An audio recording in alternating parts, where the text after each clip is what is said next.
quote, they don't say, they don't lie. If we adopt, by adopting this report, we have indirectly altered the debt ceiling. It's as plain as that.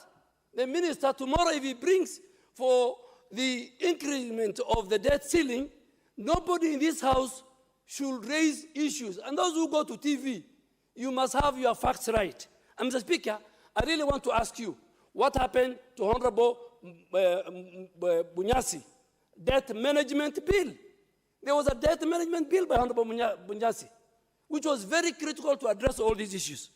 Mr. Speaker, you know, they say, if people are dying of malaria, don't blame the mortuary attendant. Yes, if people are dying of malaria, don't blame the mortuary attendant. Blame yourself. Blame the doctor. Blame the pharmacist. I have seen people blaming the president. I have seen people blaming the National Treasury. And all these. Mr. Speaker, the 2010 constitutional architecture gave this august house, the National Assembly, all the powers in as far as budget-making process is concerned, in as far as the management of debt, the management of finances of our country. Mr. Speaker, you know, looking at it, basically, I've looked at this report last night. The budget is 3.6 trillion. National Executive is getting 1.89, Parliament is getting 46 billion, Judiciary is getting 17 billion, county governments are getting 370 billion. Look at what we call, and that is where the devil is, consolidated fund services, 1.3 trillion. That 1.3 trillion, 1 trillion is going to service debt. And I want to ask members, when you have free time, read, go back, you can even use the internet, read how countries like Greece, countries that suffered under serious debt crisis. We must stand up. Speaker, look at the quality of investment. This budget, every project, every investment, before we pump money into it, we must assess the quality of that investment to the people of Kenya and to the economy. Speaker, I have seen in the report, and the chair has done a good job. Stall projects, and these are carrying Public Accounts Committee, stall projects are to the tune of 8 trillion.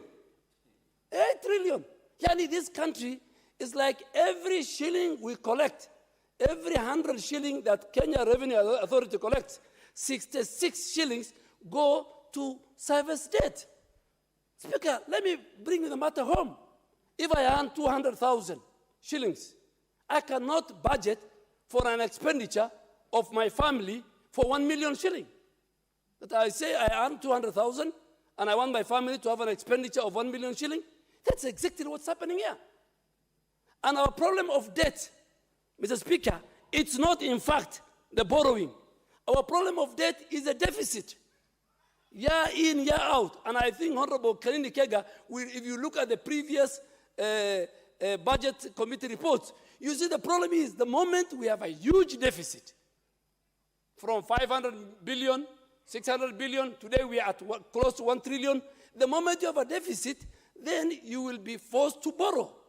Where are we borrowing? According to this report, the domestic market or the domestic debt is at, from the 952, the domestic debt is 661 billion.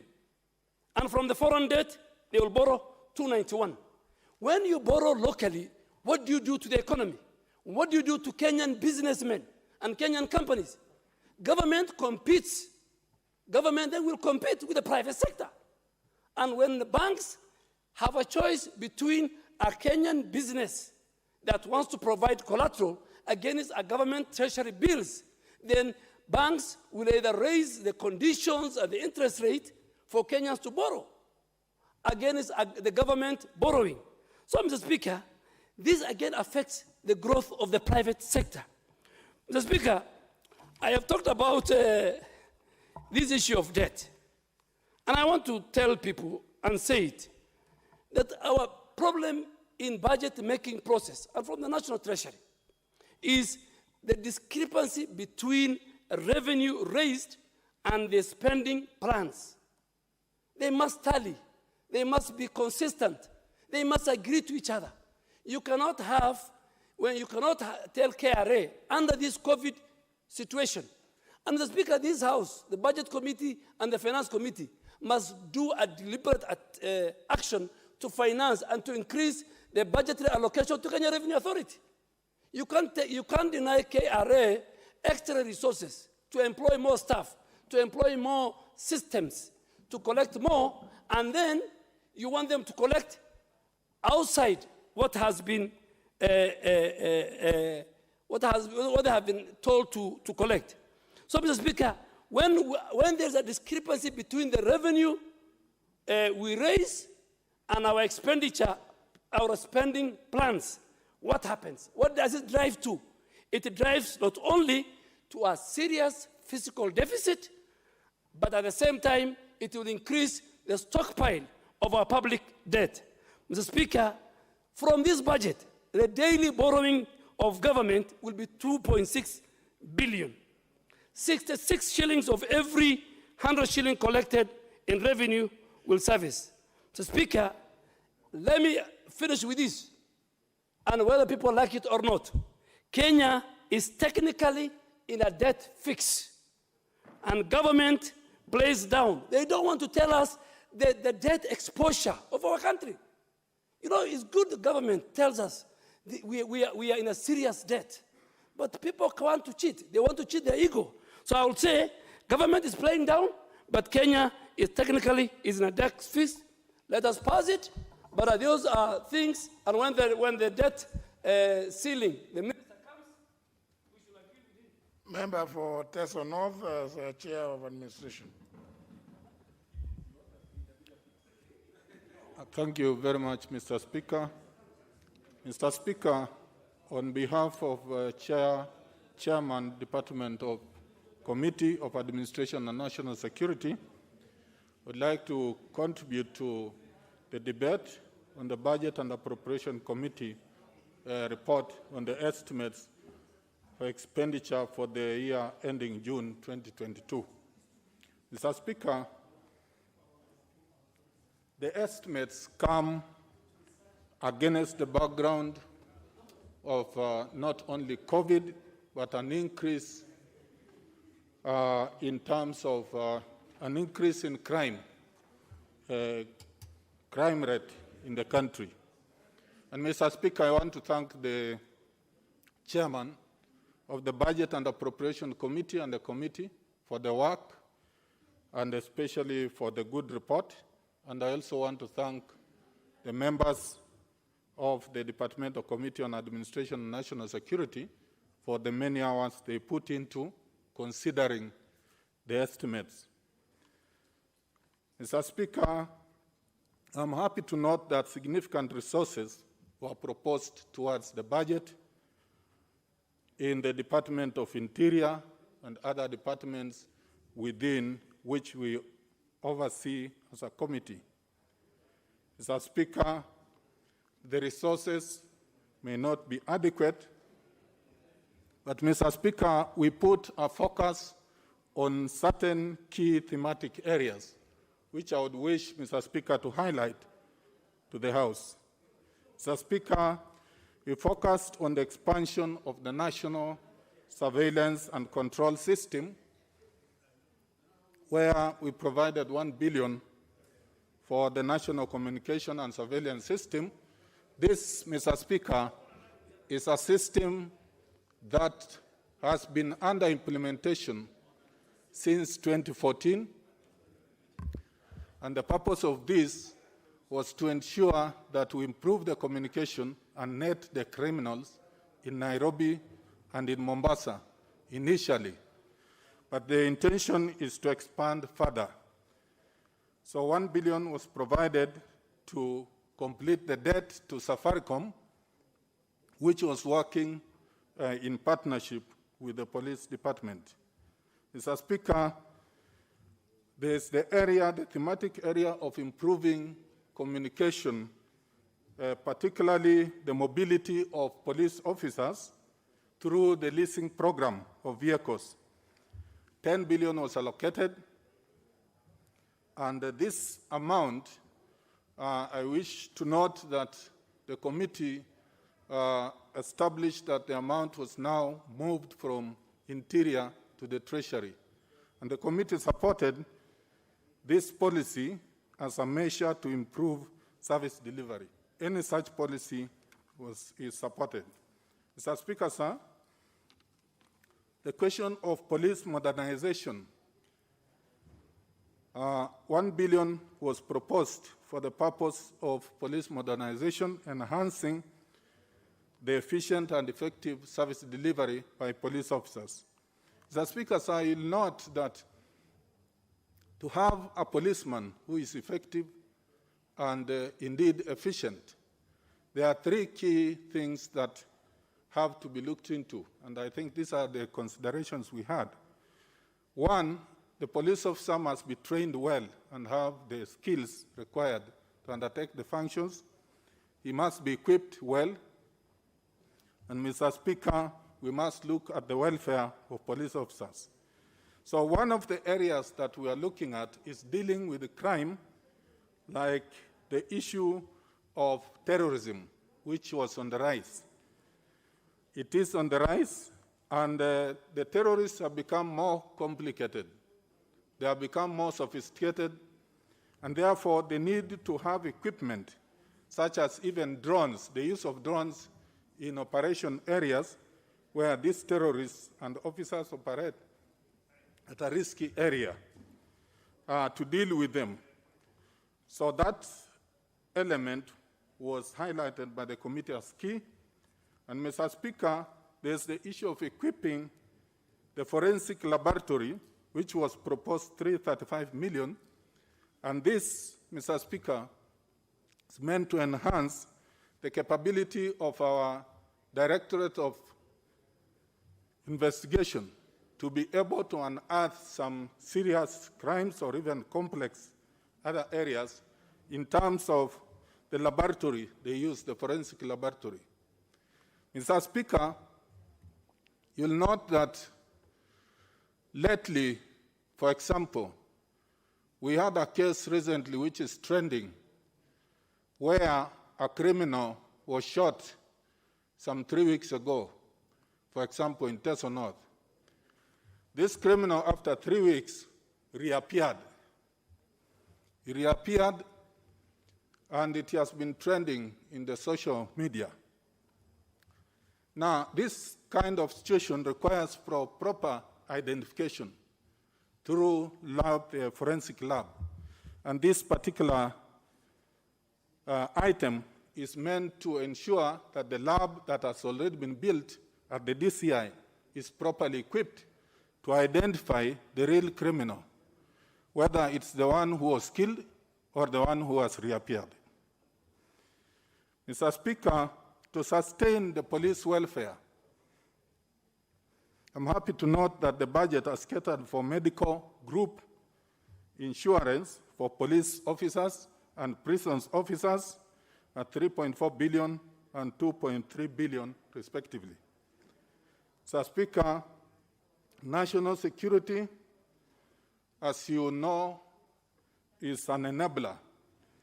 And because it's an enabler, it is meant to support all other sectors, because without a stable security, then we have a problem. Other sectors can't operate. Mr. Speaker, the committee also looked at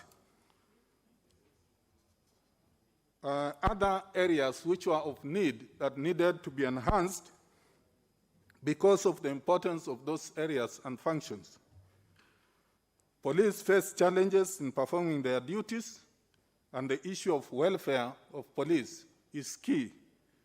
You would note, Mr. Speaker, that there have been increasing reports of police officers, some of them shooting themselves, some of them in situations where they have, where they work, they end up not having psychosocial support, which is required to enable them to be counseled and be able to get back to the normal life.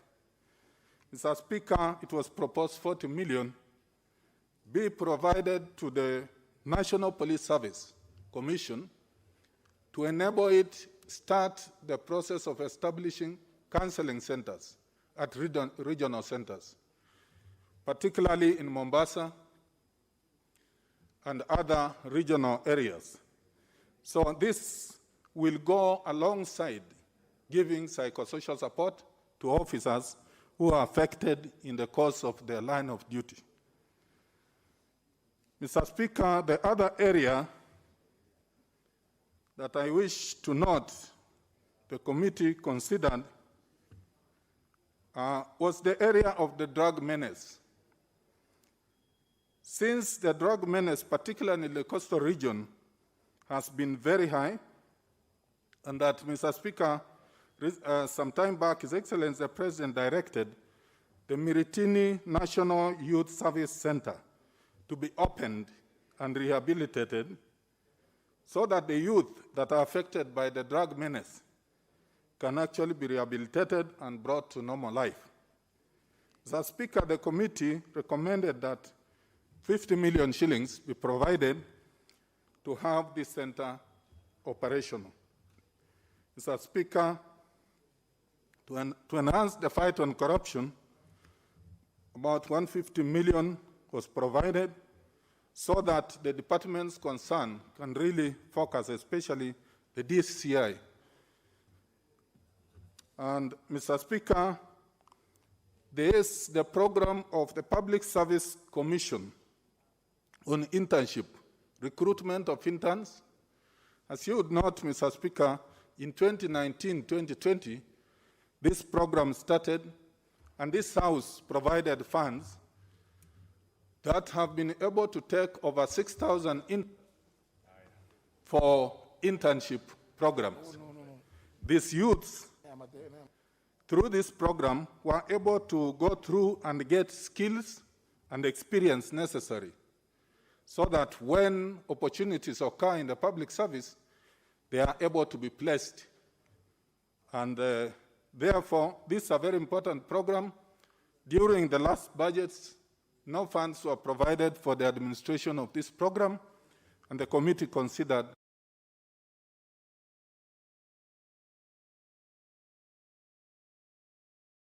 monitoring and evaluation and the gender administration. Mr. Speaker, the Committee of Administration and National Security were concerned about the Kenya School of Government project in Mombasa, where there is an ultra-modern 139-bed capacity facility that was completed over 2 years ago, but not equipped. This facility for the Kenya School of Government is one of the best and could be the best in Africa. And Mr. Speaker, Kenya School of Government, as members will recall, was the former Kenya Institute of Administration. And this was the heartbeat of the public service. Most senior officers, especially in administration and other departments, went through there. And Mr. Speaker, today we have a low capacity of training of these officers because of the resources or the infrastructure.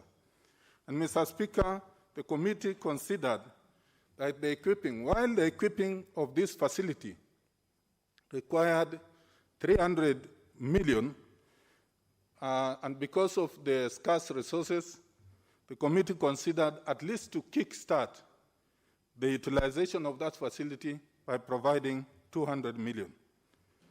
Mr. Speaker, this facility in Mombasa is going to be Africa's John F. Kennedy School of Government, if utilized properly. And Mr. Speaker, those are the key highlights I wish to bring up on behalf of our committee, on behalf of my chair, Peter Mwadhi, that we support the budget. Of course, there are limitations of funding, there are challenges, but overall, the most important is to be able to enhance our security so that our economy can grow. I support, Mr. Speaker. Thank you. Proceed. I thank the Honorable Speaker for giving me this chance to add my voice to the deliberations of this very important motion, which is the budget 2021-2022. Honorable Speaker, on behalf of my committee of Transport, Honorable Speaker, we want also to extend our appreciation and thanks to the Committee of Budget and Appropriation. The reason being, Honorable Speaker, we had very good negotiations together as committee, and most of the things we agreed, Honorable Speaker. As we join other colleagues and members of this House who reiterated, Honorable Speaker, that this is the House of budget making. We are not a conveyor belt, Honorable Speaker. We scrutinize for the purposes and in relation or representing our people, Honorable Speaker. And therefore I agree with them. Speaker, as a Transport Committee, we were able to process a number of departments under Transport Committee, Honorable Speaker, and as follows, that we proposed to the Budget and Appropriation Committee to approve and agree with us an approval of 193 billion, Honorable Speaker, to the Department of Infrastructure. Further, Honorable Speaker, we also proposed to the committee and this House to agree with us and approve 10.7 billion, Honorable Speaker, to Department of Transport. As well, Honorable Speaker, Shipping Department, 2.7 billion, Housing, 15.2 billion, Public Works, Honorable Speaker, 4.23 billion, and further, Honorable Speaker, there are some departments which concerns transport that were taken to National Treasury. But in accordance with Standing Orders 216, Honorable Speaker, they remain in the purview of my committee in terms of day-to-day activities, Honorable Speaker, and particularly budget. And therefore, Speaker, we processed, together with them and the ministry, the Department of Rail Program, which is, of course, Honorable Speaker, Kenya Railway. And we are proposing to Budget Committee and this House to approve for them 34 billion, Honorable Speaker. Further, Marine Transport, which is KPA, we are proposing that, Speaker, this House agrees with us to approve 23 billion to them. And finally, NTSA, which was taken to Department of Security, Honorable Speaker. But in terms of functions, in accordance with Standing Order 216, they are with us, Honorable Madam Speaker, and therefore we are proposing that this House agrees with us that we approve 2.725 billion, Honorable Speaker, for the said department, for the functions, Honorable Speaker, which are, of course, detailed in the Budget and Appropriation report and also in our report. Honorable Speaker, I want to raise critical issues that emanated in the debates in the entire budget-making process, Speaker, from the time when we were deliberating on budget policy statement. And I want this House, Honorable Speaker, to understand this. And by experience, Honorable Speaker, where the rubber touches the road, or the wearer of the shoes knows where it pinches, it is this House and it is in roads, Honorable Speaker. Everybody, if I were to begin with, every parliamentarian in this House, Honorable Speaker, wants a road for his people and even for himself, Honorable Speaker. It is roads that touches every Kenyan in this country, Madam Speaker. Yes, there's been an argument that it is this department or ministry that gets a lot of the budget, but if you look at it, Honorable Speaker, everybody wants a road. Even when I walk, Honorable Speaker, Madam Speaker, even when I go for tea, even in this House, you'll see Honorable Member is saying, Honorable Chairman, there's a road here. Honorable Chairman, a contractor is moving. Honorable Chairman, there's a stalled road. In fact, I think roads account to the biggest stall project in this country, Madam Speaker. And yet it is the most needy, it's needed. If you look at the budget, which I've just read, Honorable Madam Speaker, I'm asking the House to agree with us, of about 190 billion. Out of that, Madam Speaker, and this is where we should reason together, out of the about 190 billion that goes to infrastructure, which is roads, Madam Speaker, about 57 billion is recurrent. So we are left with about a budget of 120 billion. Further, out of 120 billion, then which we are seeking to approve, there is already a pending bill of 91 billion. Simple mathematics, Madam Speaker, will tell you that actually we are seeking to approve barely maybe 30 billion, Honorable Madam Speaker, to the roads. In the entire financial year, from July this year, calendar year, Honorable Madam Speaker, until next year, 2022, that we are only approving a meager 30 billion. And as if that's not enough, Madam Speaker, even by the time we are approving this budget, maybe next week on Tuesday, they will have accumulated in terms of pending bill and concluded what we are going to approve. What does that mean, Madam Speaker? It might mean that actually the entire department will actually lack resources from the time when they are supposed to spend these resources, Madam Speaker. There's a crisis, Madam Speaker, in roads. And I want to say this in confidence and representing the members of this parliament, that there will be a crisis, Madam Speaker, a serious crisis in roads. Our prediction as committee is maybe by August. And you know what is likely to happen around August, Madam Speaker, this year? Rains. There will be a lot of rains in this country. And the roads are going to be destroyed. Madam Speaker, I'm not prophet of doom. But I listen. I also see and talk to the people in charge of environment. And what does that mean, Madam Speaker? It means I have presented these issues to the budget committee. And I'm happy and glad that our able chief whip of the majority side, who sits in parliament almost entirely, Madam Speaker, sits also in budget. And I cried in budget, Madam Speaker, on behalf of the entire country, that there's no money in roads. We have a problem, Madam Speaker.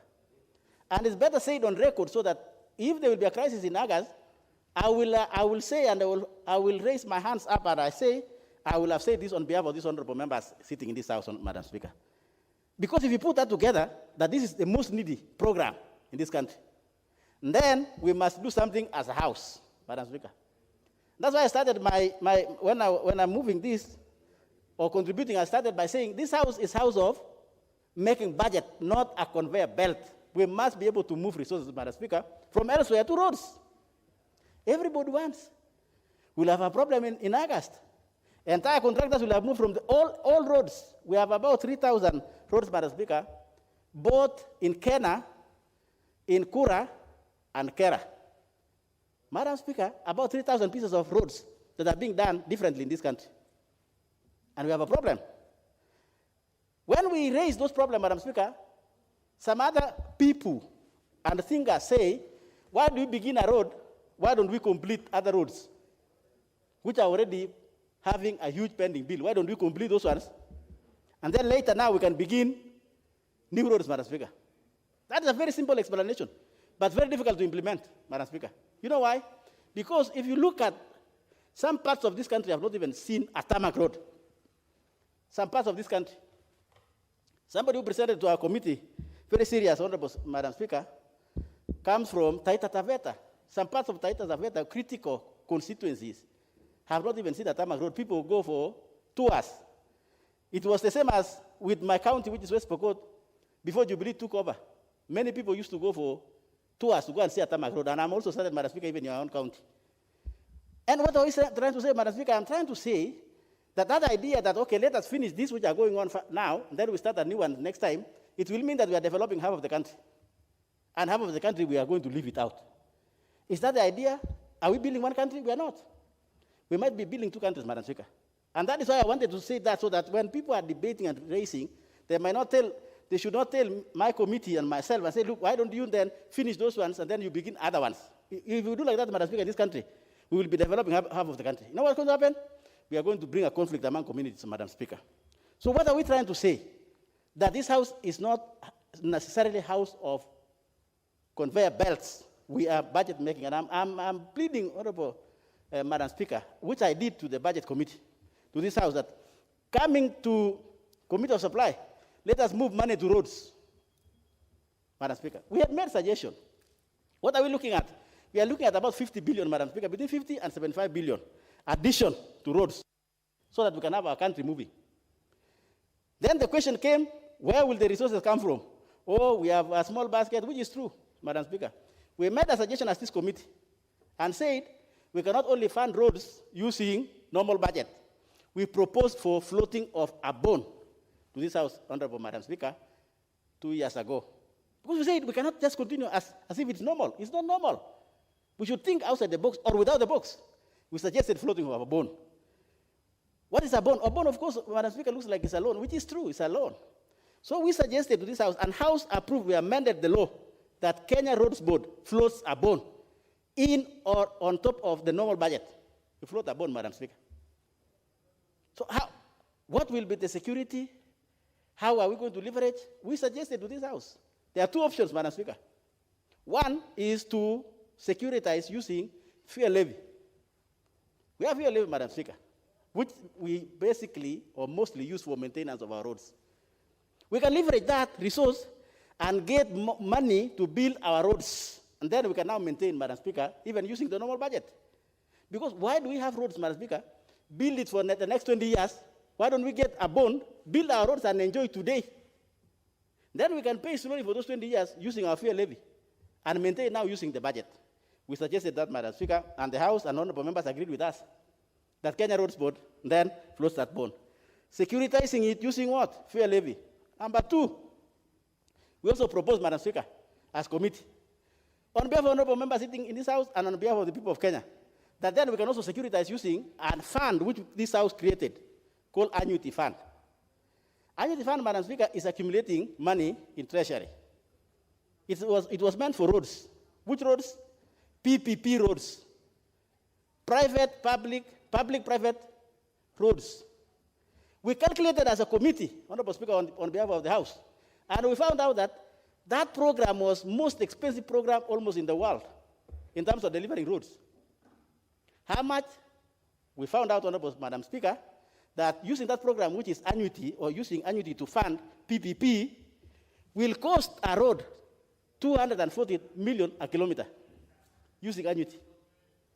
The normal conventional way is like this, Madam Speaker.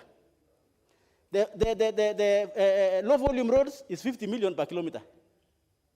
The conventional, the standard roads like Kura roads is about 80 million, Madam Speaker, per kilometer. Kenya roads, which are now the big roads, the Kenya roads, the trunk roads, about 120 to 150, 120, between 120 and 130 million per kilometer, Madam Speaker. The annuity one is 240. Why? Because private sector puts his money without government money and comes later to ask government to pay. So where does he get the money? He goes for loan. And when you're doing the loan, there is interest and so on. And therefore, the people of Kenya, through PPP and annuity, are asked to pay for loan and interest of private sector. That program, Honorable Madam Speaker, is unsustainable, Madam Speaker. We have made it very clear as a committee to this House and approved by Budget Appropriation Committee. Madam Speaker, we must think out of the box because there's a problem in roads. We suggested that to the Budget Appropriation Committee. The minister is coming here, possibly, Honorable Speaker, as it was communicated by the Speaker. We are hoping, Madam Speaker, he must address the issue of roads. We have a problem, Madam Speaker, in roads. In fact, if there's one thing that we require to be done, it is roads. If we do roads, it will spur economy. Everybody will go to his house, children will go to school, and we'll have a good country, Madam Speaker. At least as a committee, we have given an option where we can exit and get more money. And therefore, Budget and Appropriation Committee and Treasury must get us a minimum of 75 billion this financial year, Madam Speaker, so that we can manage to build our roads and the Kenyans access their homes and their social institutions, Madam Speaker. Without which, we'll have a crisis. I want to say, as I conclude, Madam Speaker, if we don't do and think out of the box, we will have a crisis of roads, impassable roads between August and September. And honorable members, you know we are almost going for election. If we have an impassable roads, then all of us shall go home. Please get us the money, honorable members, so that we don't go home. You can go home, but go home differently, not through roads, Madam Speaker. You can go through other things. Maybe you go to other things, but not roads, Madam Speaker. I want to plead with the honorable members, and with those few remarks, honorable Madam Speaker, I support the motion. Very well, very well. Members, let me have the chairperson, Environment, Departmental Committee on Environment, the Honorable Kareke Buki.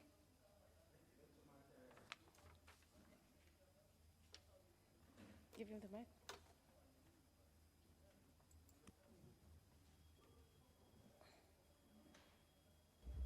Thank you. Thanks so much, Madam Speaker. Madam Speaker, on the very onset, I want to take this opportunity to thank you for giving me this opportunity, and to thank the Committee of Environment and Natural Resources for creating time to interrogate this 2021-2022 budget estimate. At the same time, Madam Speaker, allow me to thank the Budget and Appropriation Committee, headed by the Honorable Kanini Kega and the entire team, for giving us an audience so that we can be able to prosecute the various committees' budget, sector budget, through the committee.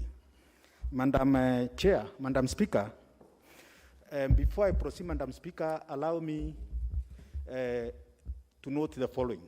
Madam Speaker, this House does not legislate in vain.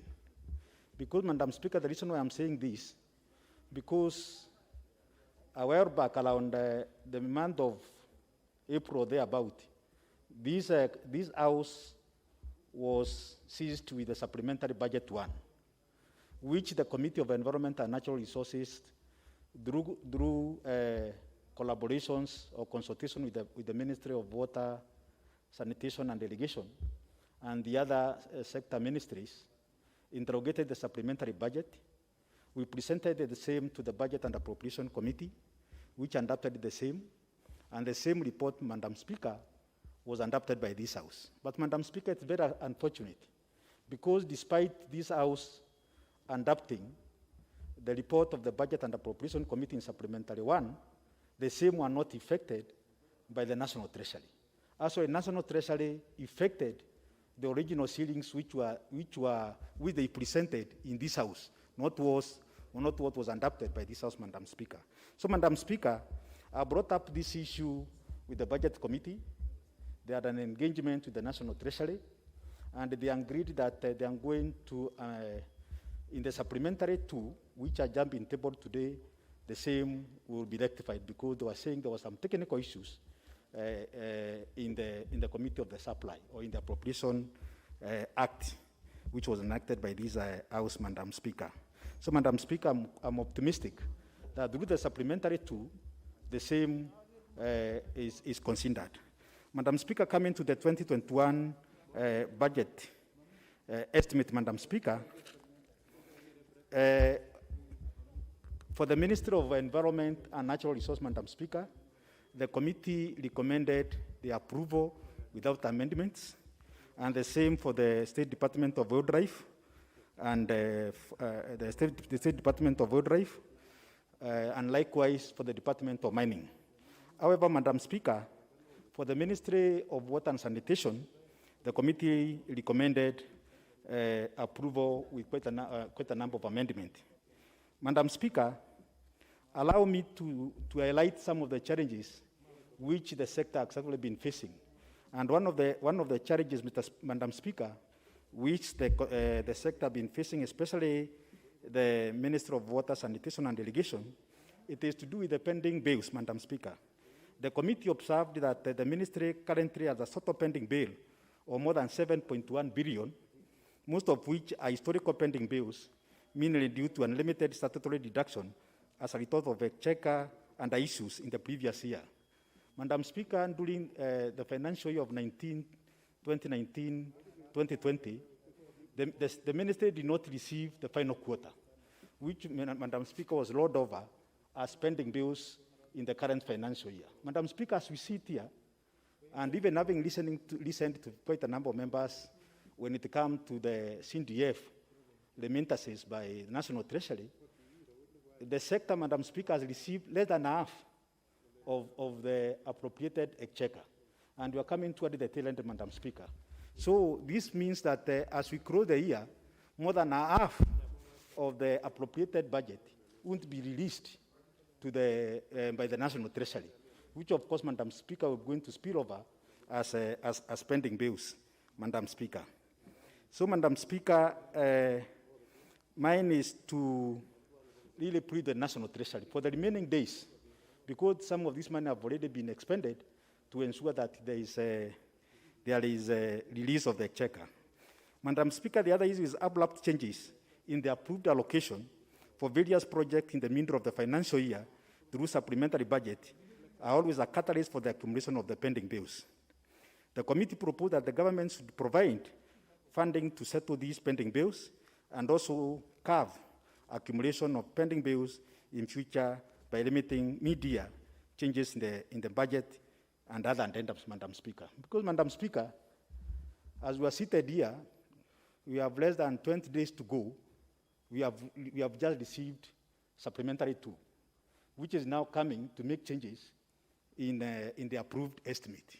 And some of these, Madam Speaker, of course, there may be reductions and maybe some additions. Madam Speaker, when it comes to the Ministry of Water and Sanitation and Irrigation, the committee proposed to do some reallocation.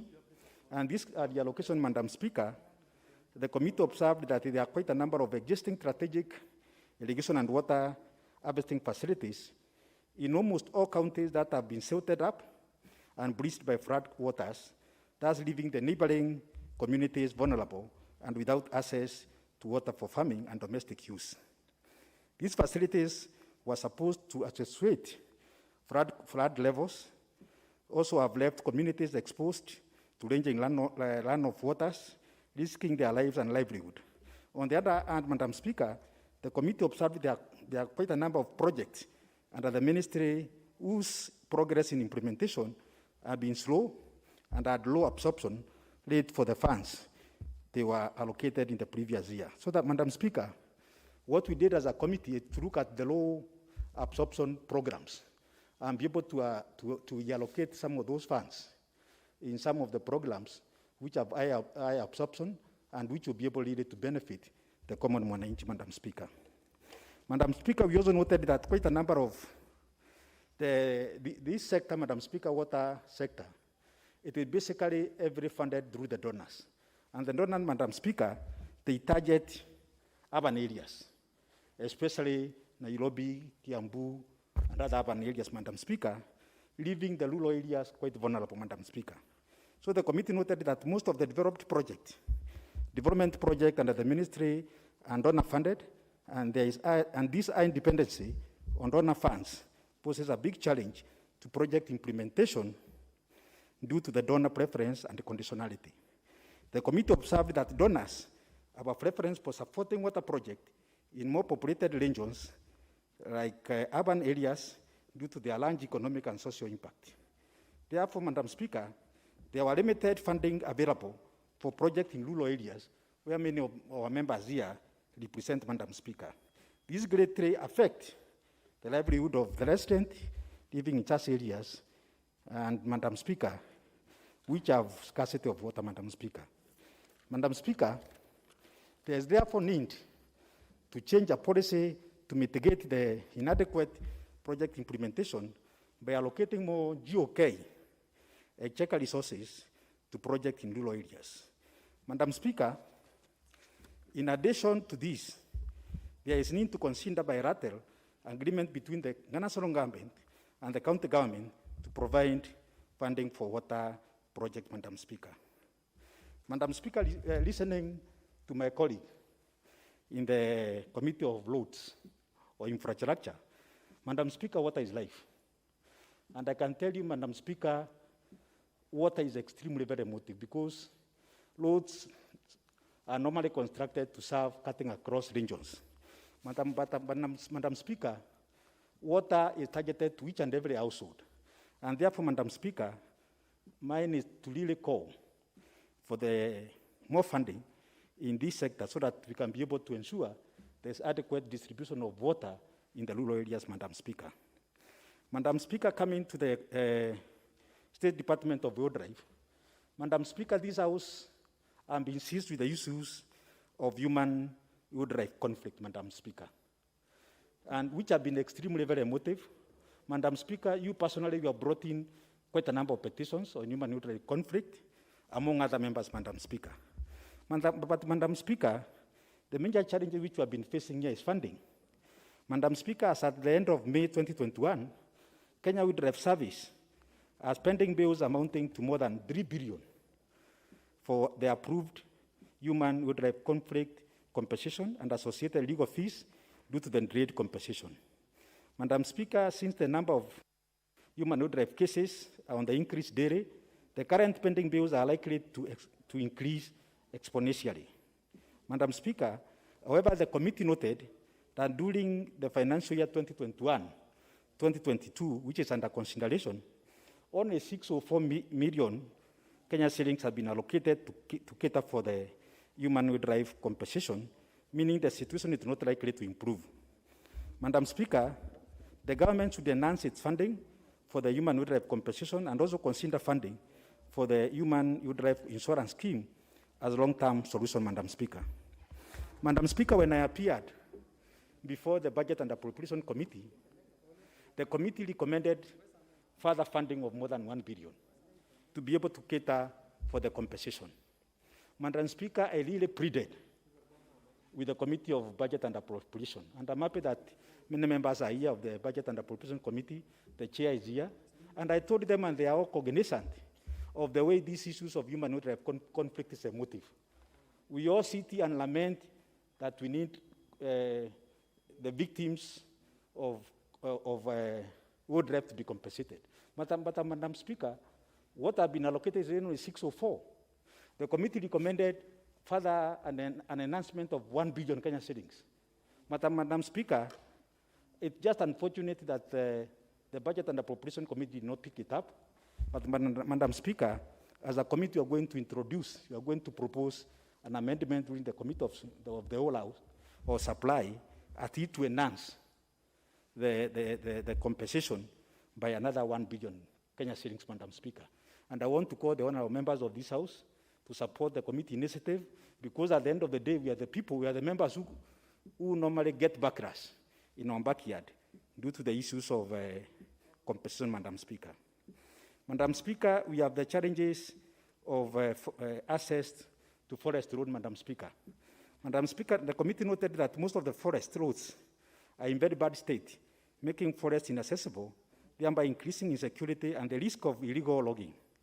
However, Madam Speaker, unlike roads in national park and game reserves, maintenance of roads in the forest is not funded through the road maintenance levy funds.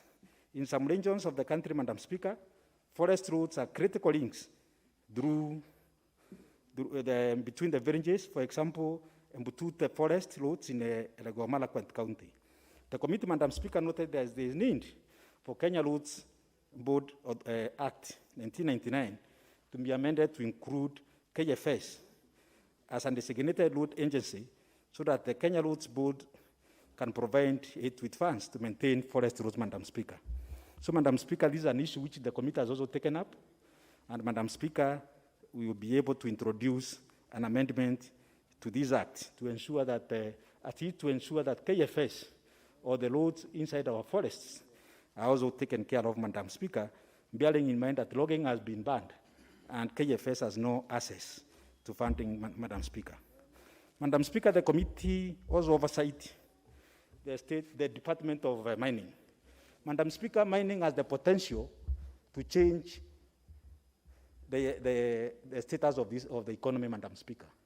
Kenya has serious potential in the mining sector, but unfortunately, Madam Speaker, when Jubilee took over the leadership of this country in 2013, it created a standalone Ministry of Mining, Madam Speaker, which was headed by Najib Balala then.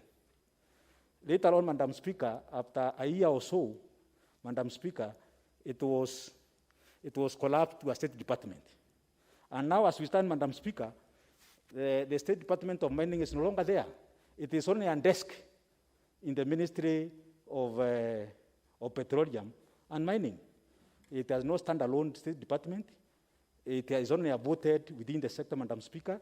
And Madam Speaker, not unless this House really do serious funding to this department, then we cannot really be able to tap the serious potential in this sector, Madam Speaker. Madam Speaker, with those many remarks, I support and request the honourable members to consider enhancing funding for human-wildlife conflict, Madam Speaker. I support. You support.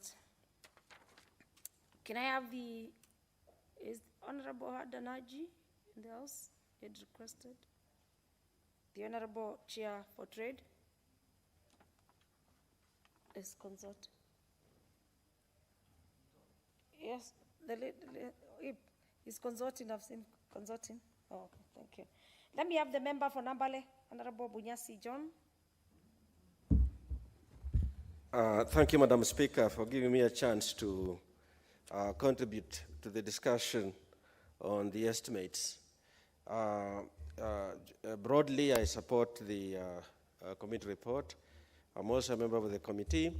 But since the budget is so important, and budget is a cutting-edge instrument for development, it's the means by which we make the changes we aspire to make in our economy. It's the basis by which policy can shift, policy can be introduced, expenditures can be approved and spent correctly or incorrectly. It's a very important instrument, both of a state and of a development. Looking at our budget, our latest budget, I have a number of concerns and some comments on where we're probably headed the right way, but probably not the right scope. First and foremost, this has been alluded to by other speakers, is the issue of budget realism. How realistic are the critical variables in the budget, and perhaps even the parameters? And the most critical one has been revenue.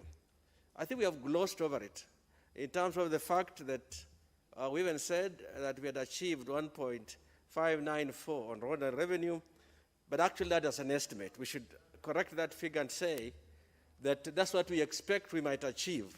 We don't know that we shall achieve. Be it as it may, the projected figure now that we expect to reach next year is 1.776 in ordinary revenue collection. That really means ordinarily just tax revenue. And whether or not we can meet that, that is still in doubt. We really have never done that well except for 1 year, many years ago, when we met and perhaps slightly exceeded.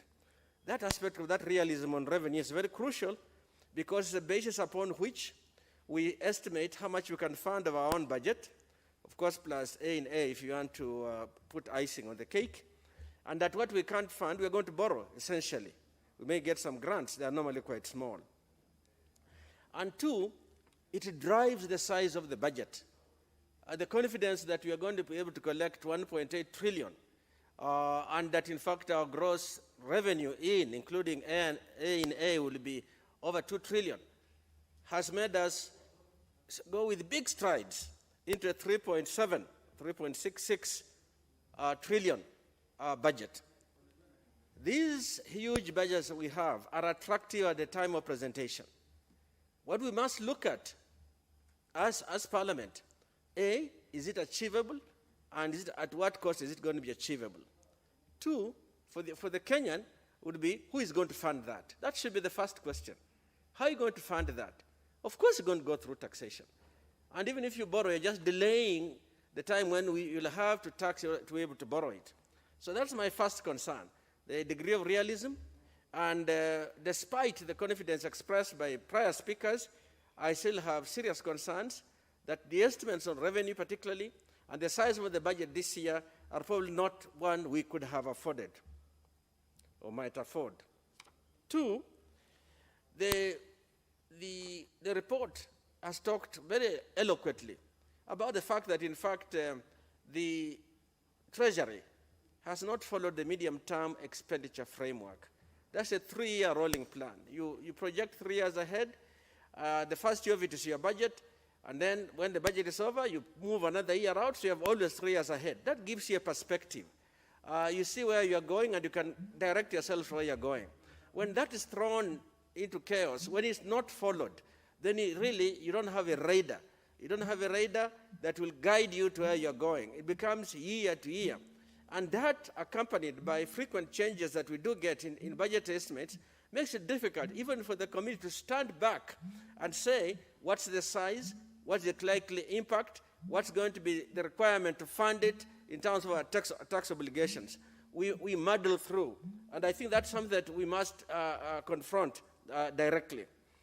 So that aspect of ignoring the medium-term expenditure framework is actually very serious. We should not do this simply for the analysis of external reviewers like the fund, like the IMF and others.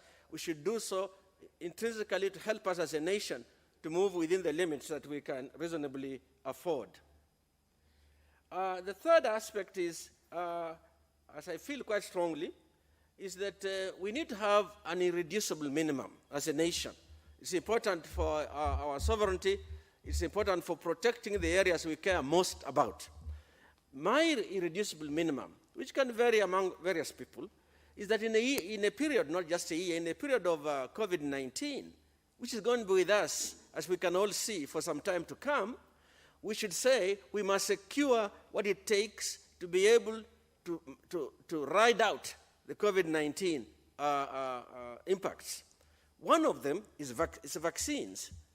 I get quite despondent when we talk about vaccines. The first thing that you hear by the managers in charge of the task force on COVID, for example, they say, oh, we have got a donation from such and such a country, or we have a donation from such a UN agency. Fairly small donations that are not going to make the impact we are expecting to get the herd immunity that everybody talks about when you get sufficiently many people who have been vaccinated or have been sick and have survived, so that the impact of additional infections is reduced somewhat, as they say. This irreducible minimum, we ought to fund our vaccine requirements, for example, in this period of COVID-19, and we only unfund it from our resources when we get those donations. But first and foremost, the first shilling in it, the guaranteed shilling in it, should come from our own revenues. How do you do that? You do that by putting off some of our large projects, even just by a year. You'll find that there will be enough money in there that can actually guarantee the purchase of vaccines, subject to their availability on the world market, of course, but that we are not going to depend on countries doing us a favor in an area that is so critical. Thirdly, I'm concerned about the issue of our ability to fund our development budget, our budget overall, not just development. You've been given these figures, and I guess people are getting tired of hearing these figures over and over again. But even if we achieved 1.8 trillion shillings in ordinary revenue, the revenue we generate from our taxation, and the commitments on debt payment are $1 trillion, that leaves only 800,000. But the requirements of the Consolidated Fund Service include other things above debt. It's 1.33. On the basis of this year's achievement, it would leave only 300 billion.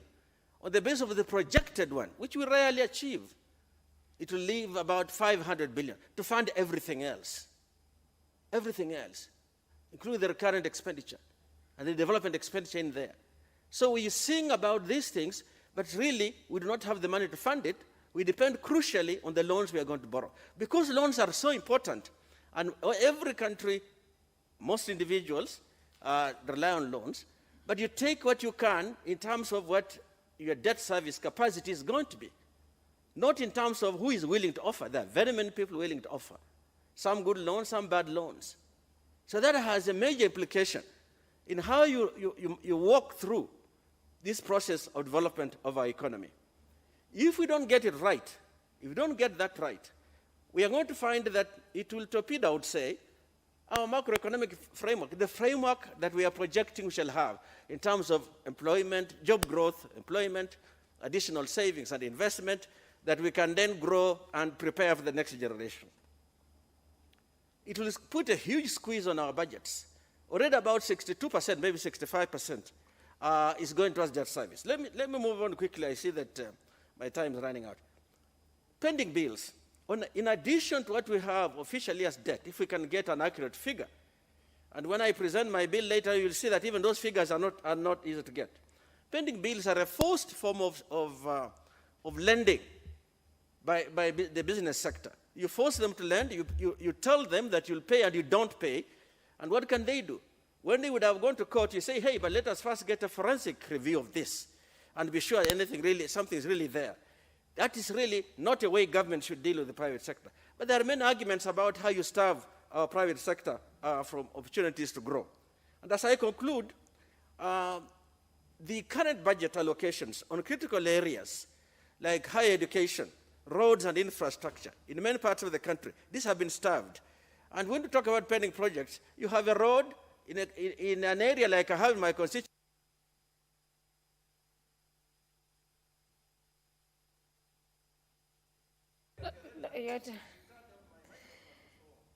Your time is off. Yeah, but we thank your knowledge in the finance sector. Let me have the member for Tharaka, the Honorable Murugara Gitonga. Thank you. Thank you very much, Madam Speaker, for allowing me to rise and make a contribution. And you're not speaking for JLAC? You're I- speaking for yourself? as a I'm member? speaking for myself. Okay. Make a very important contribution to the budget making process that we are engaged in now as we prepare for another financial year, 2021-2022. Out there, Kenyans are watching us. They are anxious to know exactly what we are doing, and especially what the Cabinet Secretary is coming to tell Parliament tomorrow as regards expenditure in their country. From time immemorial, it has always been that budget-making process is a process where Kenyans are burdened by the government through heavy taxation, heavy borrowing, and increase in the prices of consumables, which are a daily livelihood of Kenyans. And it is vitally important for us to note that from the 2010 Constitution, Parliament was granted the sole role of budget making in the country. Therefore, inasmuch as we can blame the executive for all manner of wrongdoing and ills and whatever else, we also have a role to play when it comes to making budgets that are supposed to be friendly to the citizens of the country. So tomorrow, we will be actually given budget estimates to the tune of 3.6 trillion, out of which we informed that through our own internal revenue collection processes, we may be able to raise about 1.8 trillion or so, while the rest definitely is going to be funded through borrowing. There is hue and cry in this country when it comes to borrowing, because every Kenyan feels we have actually overborrowed, and it is the high time we put a close to this borrowing menace or spree that we get into every day.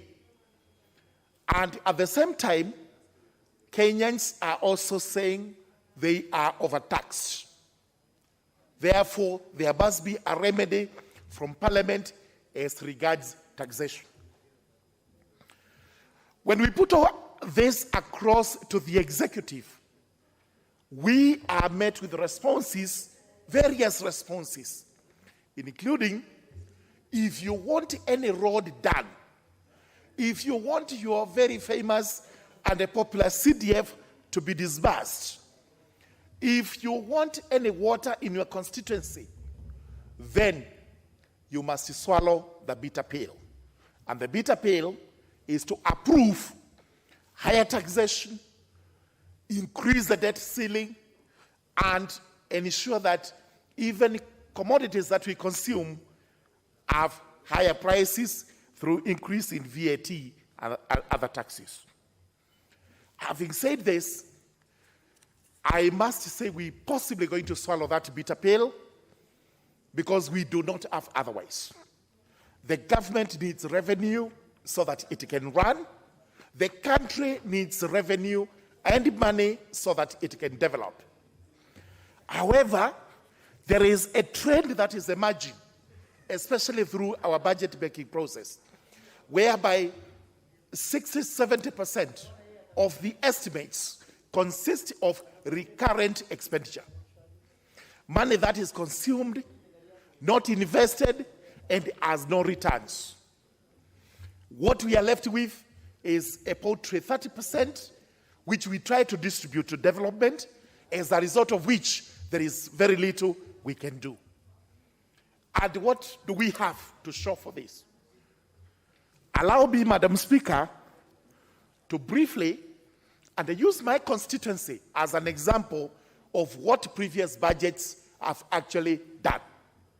And why citizens constantly say Parliament is not playing its role properly in the budget making, and where it plays the role, it is a question of moving musical chairs.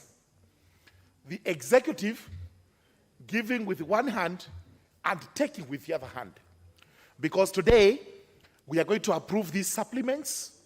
Sorry, we are going to approve these estimates, approve the estimates. But soon after this, after we pass the finance bill and do the supplies, we will have numerous supplementaries coming up, moving funds from this vote to another vote, as a result of which the purpose of even passing the estimates is defeated. Citizens in this country expect returns for their monies, public monies, whether this money is through taxation, raised through taxation, KRA, etc., or it is borrowed.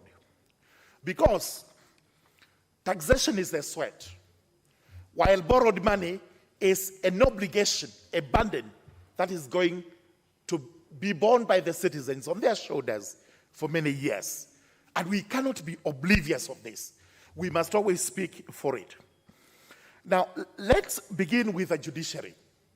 And this one allowed me to speak as a mere member of the Justice and Legal Affairs Committee. Year in, year out, we allocate very little monies to the judiciary. Last year it was 17 billion. This year it is 17 billion. Money meant for recurrent expenditure only. While we know for sure, and through the committee, that we have almost 80% of our court works in the various counties and constituencies which have stored. How then do we expect these courts to actually be completed, and after completion, we will be able to receive justice services from such places if we are not allocating money? I would plead that at the Committee of Supplies, we find a way of allocating development money to the judiciary so that courts, including my own stored court at Marimanti, a prefabricated courtroom, which is now fodder for termites in the dry areas of Tharaka, is actually completed. It is renovated, completed, and put into use.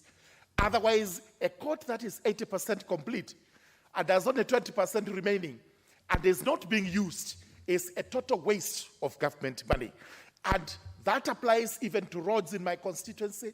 It applies to many other amenities that government has put lots of money across the country only to end up with stored projects.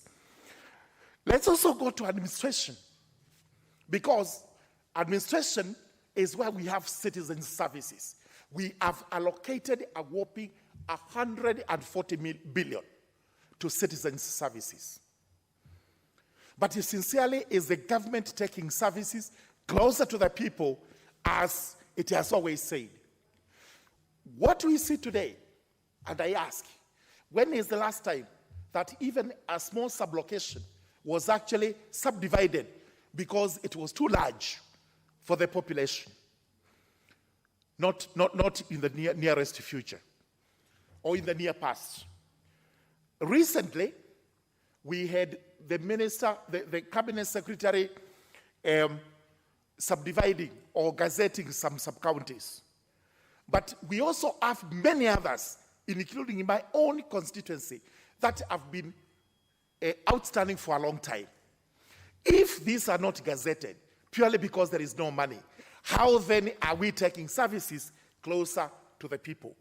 And as I conclude, it is important to point out that as members of parliament, constantly we are in government offices seeking services, only to be told there is no money.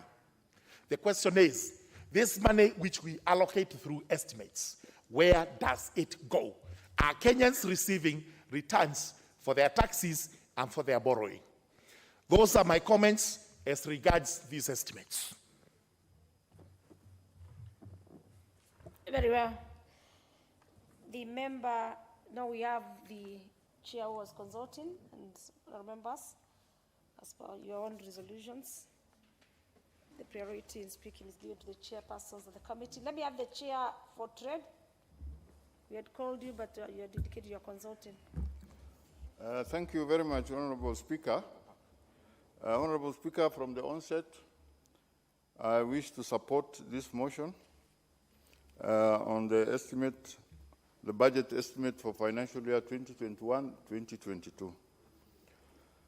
Honorable Speaker, at the same time, I also want to commend the chairperson and the entire membership of the Budget and Appropriation Committee for a well-done report, which has in many parts incorporated and taken into account most of the recommendations that we have made as a committee. Honorable Speaker, during the review of the estimates for the ministry in which we oversight, Ministry of Industrialization and Enterprise Development, and the State Department for Cooperatives, the committee noted that various trade and related functions or activities whose key performance targets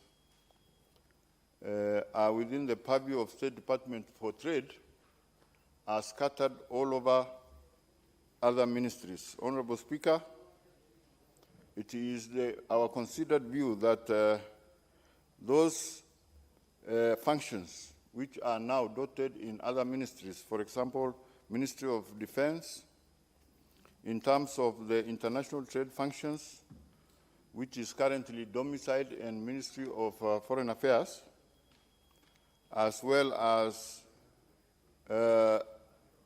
elimination of restrictive trade practices in the microfinance sector, which is under the Treasury, be moved to the Ministry of Industrialization and Industrialization and Enterprise Development, Honorable Speaker. That was the prayer of the committee, and we feel that when we consolidate these services under the Ministry of Trade, we will be able to do justice to these functions.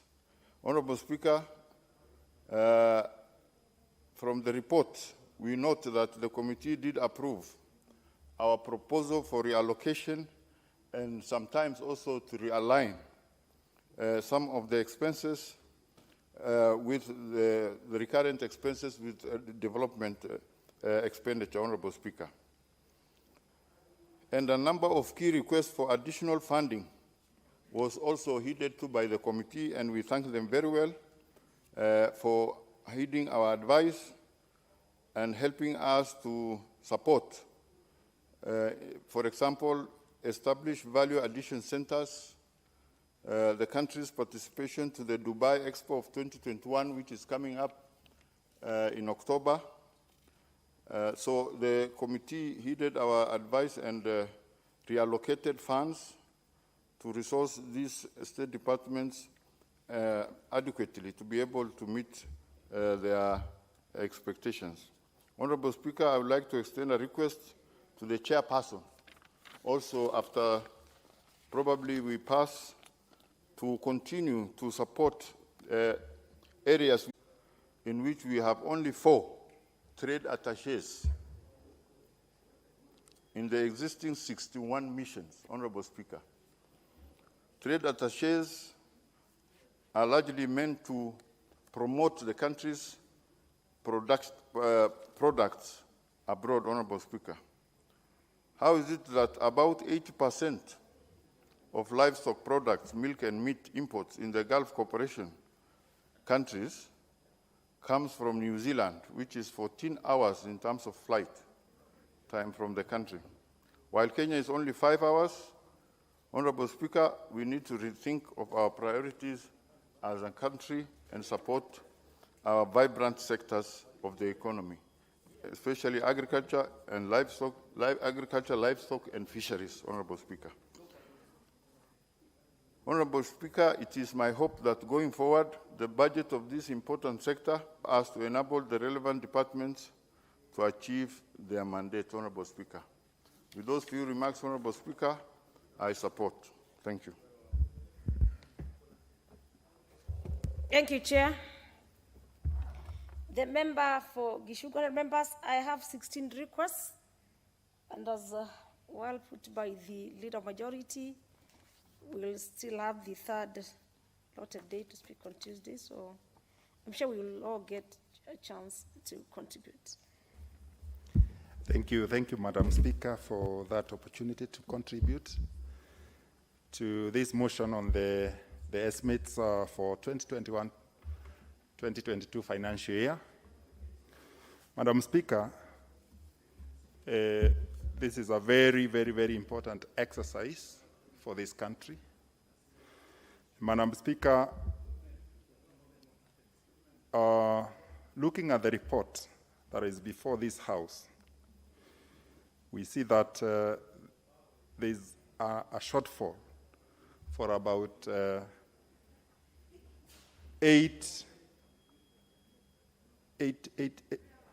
there's an unfunded approximate amount of 8.4601 billion in this budget. And Madam Speaker, it is worrying that most of the projects that were actually intended to be funded under the Big Four agenda have not been, or the intended purpose has not been actually achieved. Madam Speaker, one of the areas that is very critical for this country is about industrialization. And industrialization, in my understanding, is the one that actually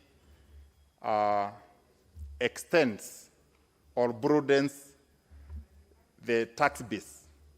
Because once industries prosper, or actually they flourish in this country, we will have many people paying tax and building this country. But in this case, Madam Speaker, I sit in the Committee of Industry, Trade and Cooperatives. And truth be told, there was very little allocation towards industrialization of this, of the industries in this country. And in that case, this country would mostly be relying on the existing industries because no capacity has been given or enabling environment for the industries to flourish, or new industries to be able to be started in this country. Madam Speaker, we find that most of the taxes, therefore, would still be coming from the money that is being paid to employees by the same government. So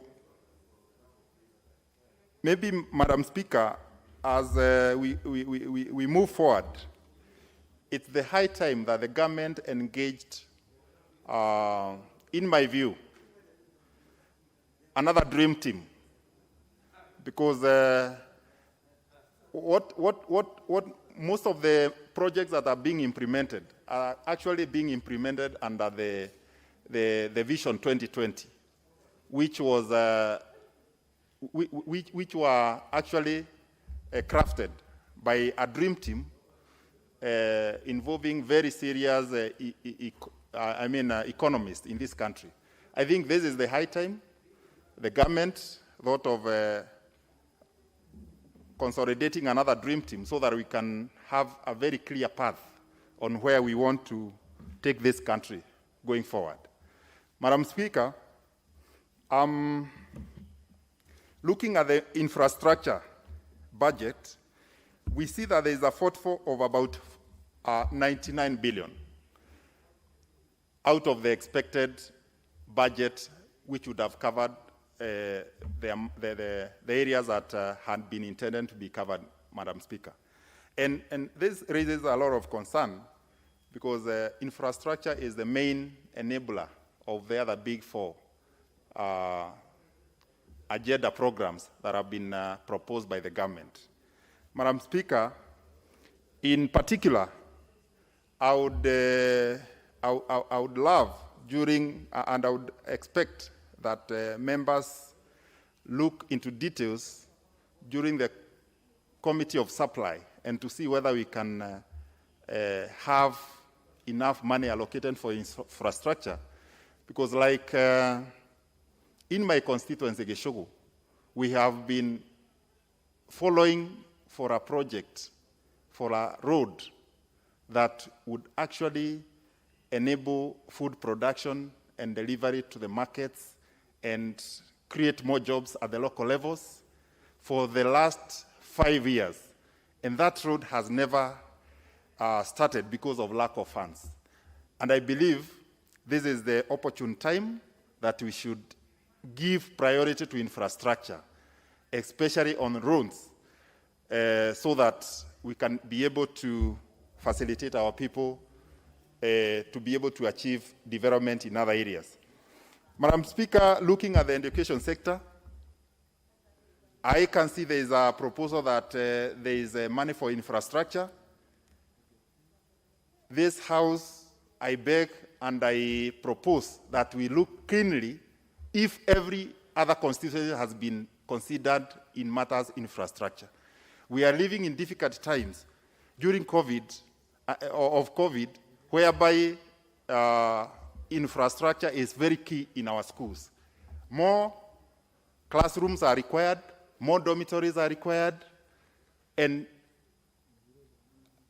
bigger space or wider space to facilitate learning and to enable keeping of the social distance by the students.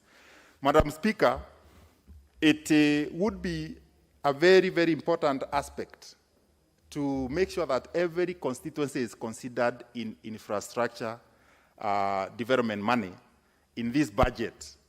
And I believe this is something that we should interrogate during the Committee of Supply to make sure that every constituency does or has some money allocated for the purposes of infrastructure.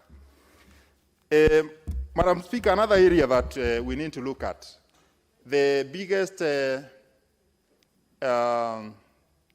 forex earner in this country is agriculture. And tea and coffee are key in terms of forex earning in this country. Madam Speaker, there is a coffee cherry advance fund, a 3 billion amount that was allocated in the previous budget. Madam Speaker, the uptake of this money has been very low because there is no facilitation as to how this money should be taken by the farmers and benefit them to produce more coffee for export and to earn this country more money. Madam Speaker, Geshogo in Kirinyaga County, actually Kirinyaga County produces most coffee and the best coffee in this country and probably even in the entire world. If we do not allocate even 50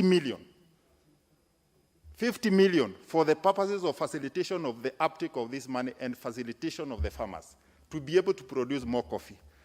Then it means that this budget might not mean too much for the coffee farmers. And I'll be agitating for this allocation to be provided at the Committee of Supply so that farmers at in Geshogo constituency and the entire country at large can benefit and be able to see the benefit of the money that has already been allocated through this House through the Cherry Advance Fund. Madam Speaker, the other issues that we need also to look at is tea issues. Going forward, the ministry should be tasked by the relevant committee to put money for value addition. Because if you look at countries like Rwanda, Rwanda are doing better in terms of exporting tea, not because they produce better or even more coffee in terms of quantity than Kenya. It's because they value add. And that aspect has been neglected by the ministry. I think the Committee of Agriculture should take up that matter so that we can see as much and as many factories in this country that usually process tea have been facilitated for value addition. Madam Speaker, with those many remarks, I beg to support the report. Thank you. You support the report. Let me have the member for Suba North, Honorable Diambo Akoth. Meli. Thank you, Madam Speaker, for giving me the opportunity. And thank you, Madam Speaker, finally. Actually, I've been waiting for a while, from morning. And you're very patient. And I'm very patient, because the issues that I want to say are important to me, and I came here to do legislative work. But having said so, Madam Speaker, I do support the report by the Budget Committee, of which I am a member. And Madam Speaker, I just want to say that I'm very happy by the sentiments that were actually said by Honorable Duale, former Majority Leader, especially raising the alarm over the increasing debt ceiling in the country.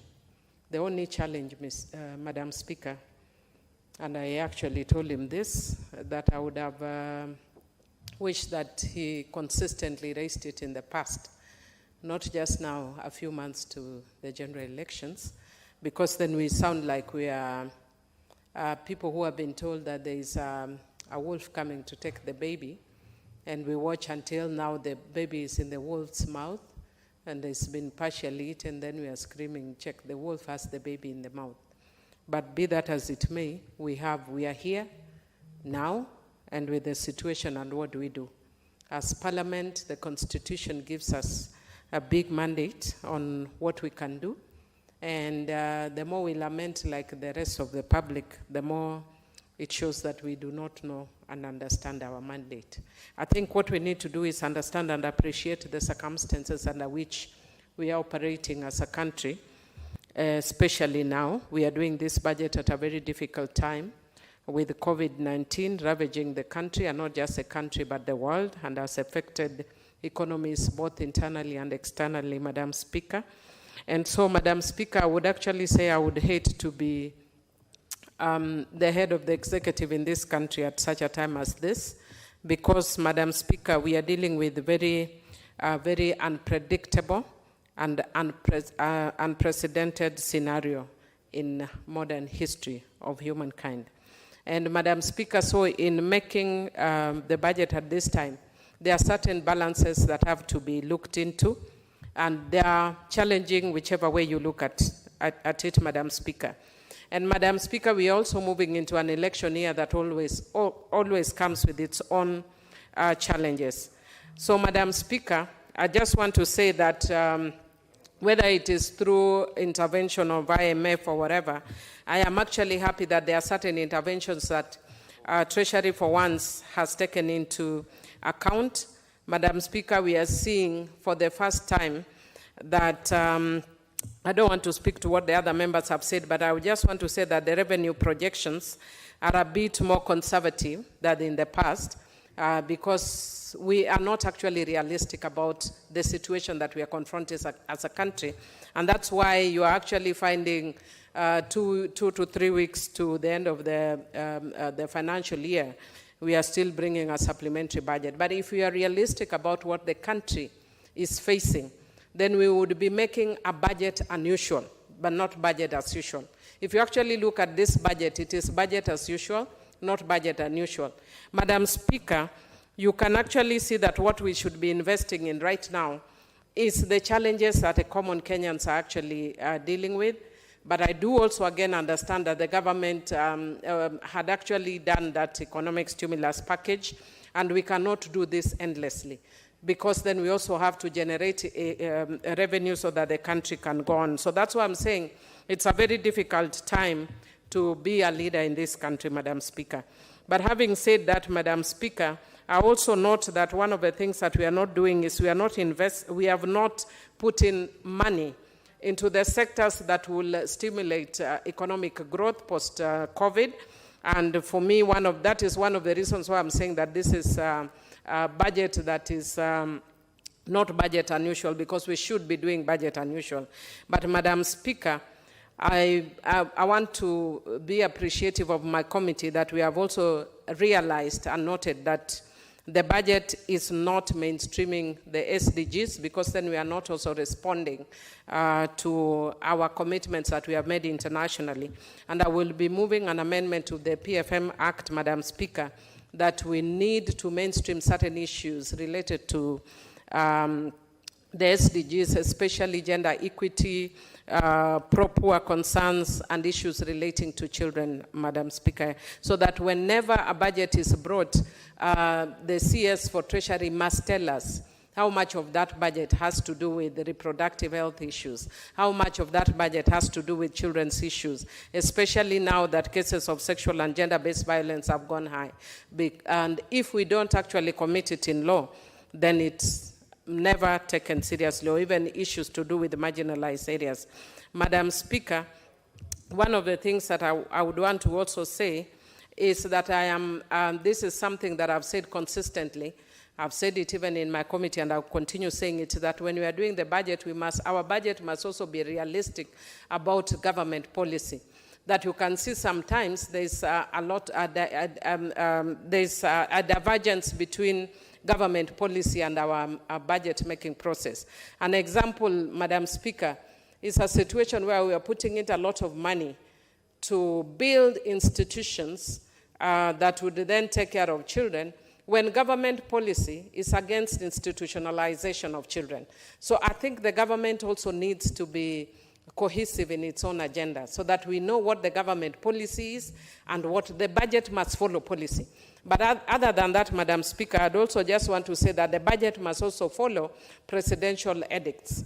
And Madam Speaker, for instance, when the president visited Suba North just before elections, he made a promise to the people of Suba North that the government will tarmac Rusinga Ring Road and Mfangano Ring Road. And we did raise some of those issues with the president again when we met him recently. But I would want to say that beyond that engagement, the presidential commitment is evident in the budgeting process, and those discussions are ongoing. But I think it shouldn't be then subject to our discussions outside Parliament. There are things that should come here whenever the president gives those directives. Madam Speaker, as a committee, we are concerned about the issue of teachers, and we have therefore actually suggested hiring of more teachers, because that's a challenge that we are facing as a country. Madam Speaker, I know I tried to pitch for an increase in tsetse management, because a little money was put in, and the issue of tsetse is a big challenge, especially in my constituency. And when the chairman for the Committee for Environment was also speaking, he raised also the issue of human-wildlife conflict, and he says he's going to bring amendments. I know the challenges that we are facing, because every committee that came before us had a request for more allocation. But if you're actually looking at the ceilings that were agreed on the budget policy statement, then it becomes a bit of a challenge. Madam Speaker, I would also want to say that I am happy that one of the things that has been put in, even though I wish a lot more had been put in, is issues that have to do with climate change, and especially the increasing levels in Lake Victoria and other areas that is actually disrupting lives, causing flooding and all that. So, Madam Speaker, I am happy. If it weren't the fact that we are dealing with very difficult times, I would have wished that we would have increased budget there. Madam Speaker, one of the issues that I would want to raise as a concern is the issue of the blue economy, that the government has put in a lot of money in blue economy, but I would be raising a statement or a question here, Madam Speaker, that on the issue of blue economy, that we need to look at the areas such as Lake Victoria. Madam Speaker, because I can see it's almost time, I just want to say that we need to be very careful about populist and buzzwords such as bottoms-up approach that I've had other members speak about. If we are not careful, people will be thinking we are talking about a club in Kisumu called bottoms-up approach, because all these buzzwords we are talking about are things that we have fought about for 20 years that are already in the Constitution.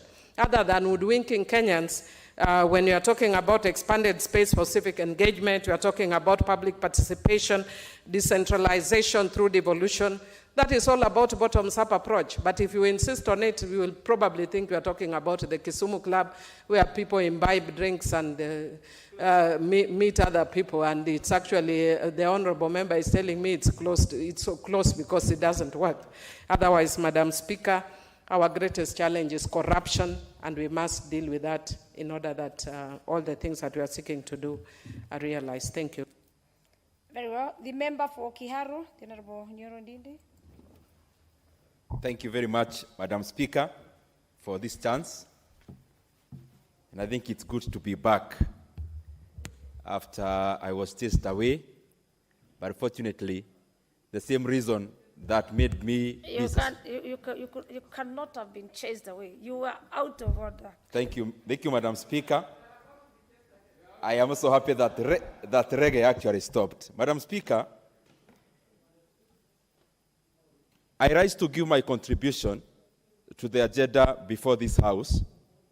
And Madam Speaker, on the issue of budget making, both in terms of macro and even micro in terms of our own budget making processes as individuals, Madam Speaker, there is the source, that is the income, and also the expenditure part.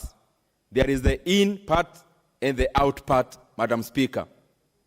And looking at the budget estimates currently that we are discussing, Madam Speaker, I have to say that I am grossly disappointed by the lethargy that has been exhibited by Treasury, Madam Speaker, of course hiding under the behest of this House. Because, Madam Speaker, constitutionally and in theory, this House is a budget-making House. But in practice, as it is happening in other arenas, insofar as this executive is concerned, Madam Speaker, I think it is fair for Kenyans to know that the role of this House actually in terms of budget-making process is that of rubber stamping.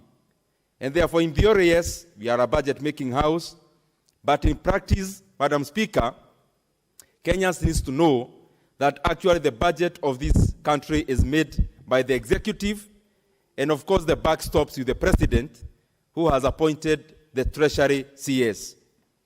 I say I'm disappointed, Madam Speaker, because looking at the size of the budget that we want to read, and Madam Speaker, the revenues, the mismatch between the revenues and the expenditure, Madam Speaker, it is disheartening. We have continuously been, Madam Speaker, collecting, even last year, just around 1.6 trillion shillings. And I don't know which magic that we are going to undertake for us to actually have revenues in excess of 2 trillion shillings, Madam Speaker.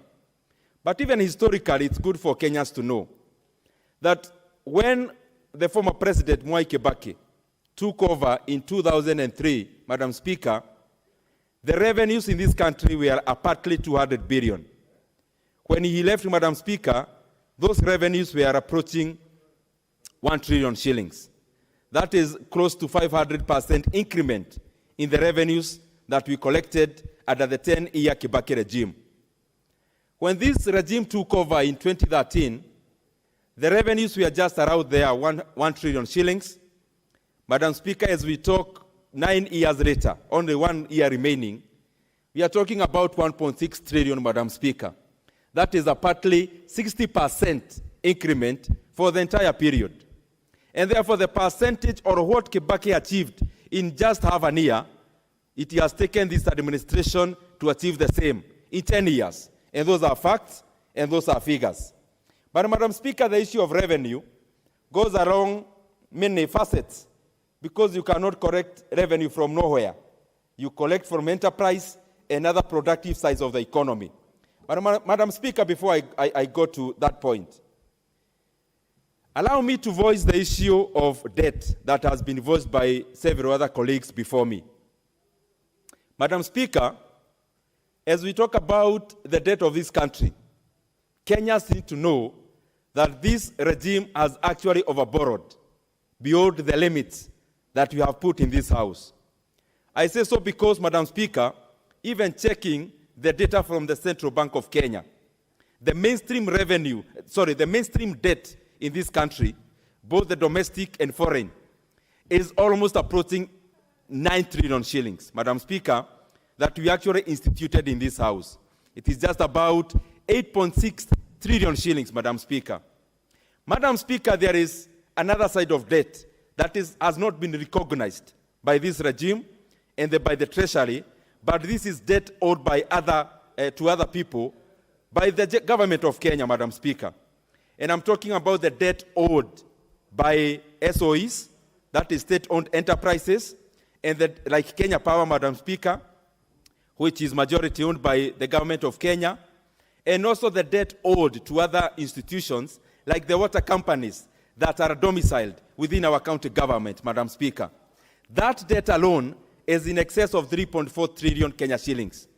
If you add the same debt, that's the mainstream from the Central Bank of Kenya, and the SOEs, county government debt, Madam Speaker, that approaches Kenya shillings 12 trillion.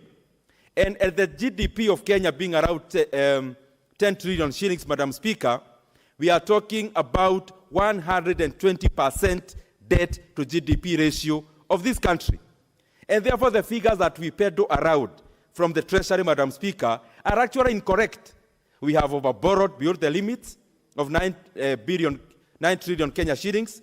And Madam Speaker, the debt in Kenya is actually 100% in terms of debt to GDP ratio. But Madam Speaker, we have to know and actually talk about it, because many times you hear the so-called experts from the executive and they are promoters of their ideologies in this House talking about other countries borrow, and of course they give the examples of Japan and the US, which are in excess of what we have borrowed in terms of debt to GDP ratio, Madam Speaker. But there are some issues that we don't dig to find out.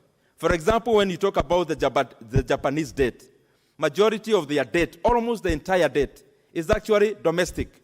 And it's not domestic in terms of crowding out the private sector from the banking sector, Madam Speaker, but borrowed from the Japanese funds, NSSF equivalent of Japan, NHIF equivalent of Japan, Madam Speaker, and therefore that money is actually domestically borrowed.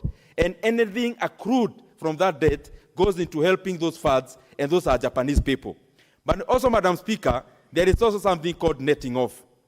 Using the same example of Japan, the only debt that is reported, that is actually the contrast of Kenya, is that we report the gross debt, the debt that has been taken by Japan, especially domestic.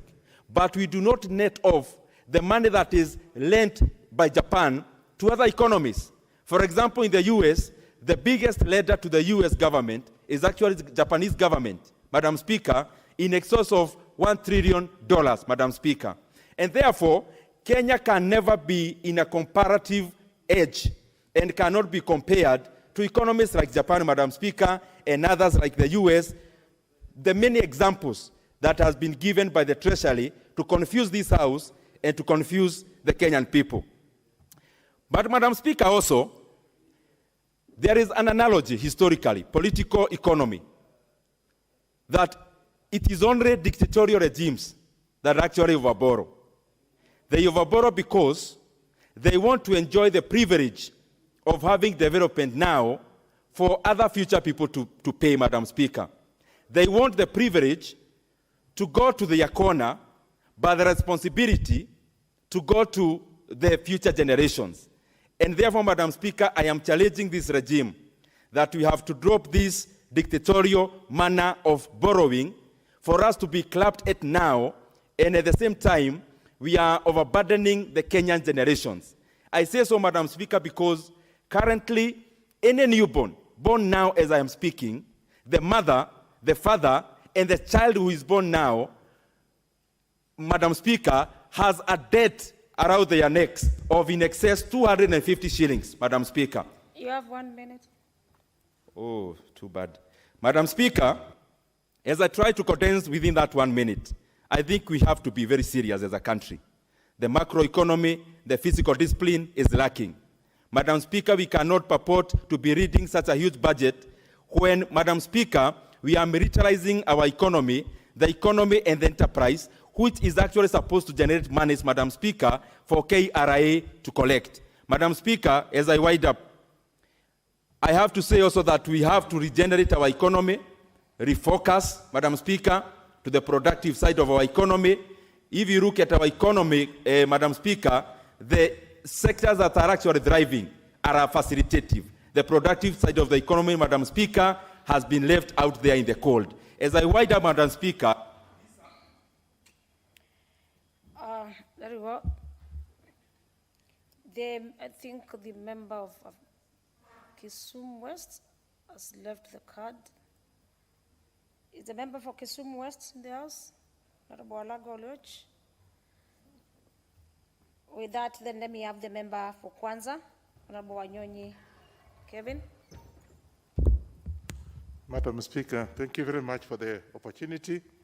I've been sitting here as an economic student. Madam Speaker, I want to tell my colleagues here that tomorrow Kenyans are watching and glued to the TVs and radios to listen to this particular budget reading. And on the onset, as I said, I am not happy with this budget. Madam Speaker, you are here, and you've heard even our committee members, chairmen of the committees, lamenting. And some of them, we expect them to give us facts. They are actually, it's like they have not had the opportunity to put in their inputs to be able to solve some of these issues. And therefore, this particular budget, I'm sorry, but doesn't meet the threshold. And therefore, I'm not sure whether I should tackle support it or just stay neutral or whatever, because I'm sure efforts, even by my chairman of the Budget Appropriation Committee, has had problems explaining. And I want to agree with him in some of the issues that are supposed because of what is happening in this country. Madam Speaker, to start with, I'm an agriculturist. I actually come from agriculture area. We expected some incentive to our farmers to be able, Maputo Declaration, Madam Speaker, we all know that. We're supposed to be having 10% of the budget on agriculture. Looking at it, I've looked at some of these figures here. Disappointingly, some of them have been reduced. And therefore, again, we can't meet the threshold of the Maputo Declaration.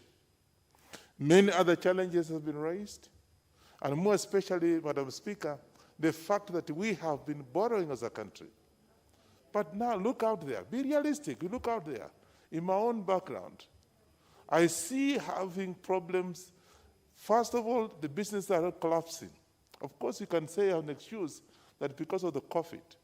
But then the government should have been there to be able to give incentives, to be able to raise some hopes that at least as we struggle, we are having a way of actually reviving our economy. You know, because we have to have somewhere to generate the revenue to be able to have to pay some of the debts. We have talked about figures, and I think I'm even lost how much we owe out there, how much we owe locally, debts locally. Madam Speaker, they are huge. And therefore, we have quite a number of challenges. And I can tell you, and you know it, you don't have to be told. Banks and the financial institutions now are going in for recovery. And of course, when they go for recovery, there's nothing to recover. And then, you see, we expect this budget to be able to have some incentives. That although we're having these challenges, this is what we are going to be able to do to generate the economy, to generate the revenue, so that little as it is, at least to reduce the cap. It's nothing, I've not seen anything. I've yet to be told. I've read through this, and I've not seen anything there. Madam Speaker, the other thing that I am so disappointed about is the fact that ongoing projects, and I know communication, for example, I think I had the chairman here lamenting, the infrastructure chairman lamenting that there's no, and in my own constituency, my own county, we have roads, and everybody else, we have roads that's supposed to be able to transport goods and services to areas where we can be able to get revenue. Some of those roads have stopped, have stalled. How are we going to raise money to be able to finish the infrastructure? Again, it's a question that actually is people are waiting tomorrow to see what is there, but I don't think there's going to be anything overnight to be able to change some of the concepts that we have been exposed to today. Madam Speaker, I have had cases where we have borrowed money. And this is our country, let's not forget it.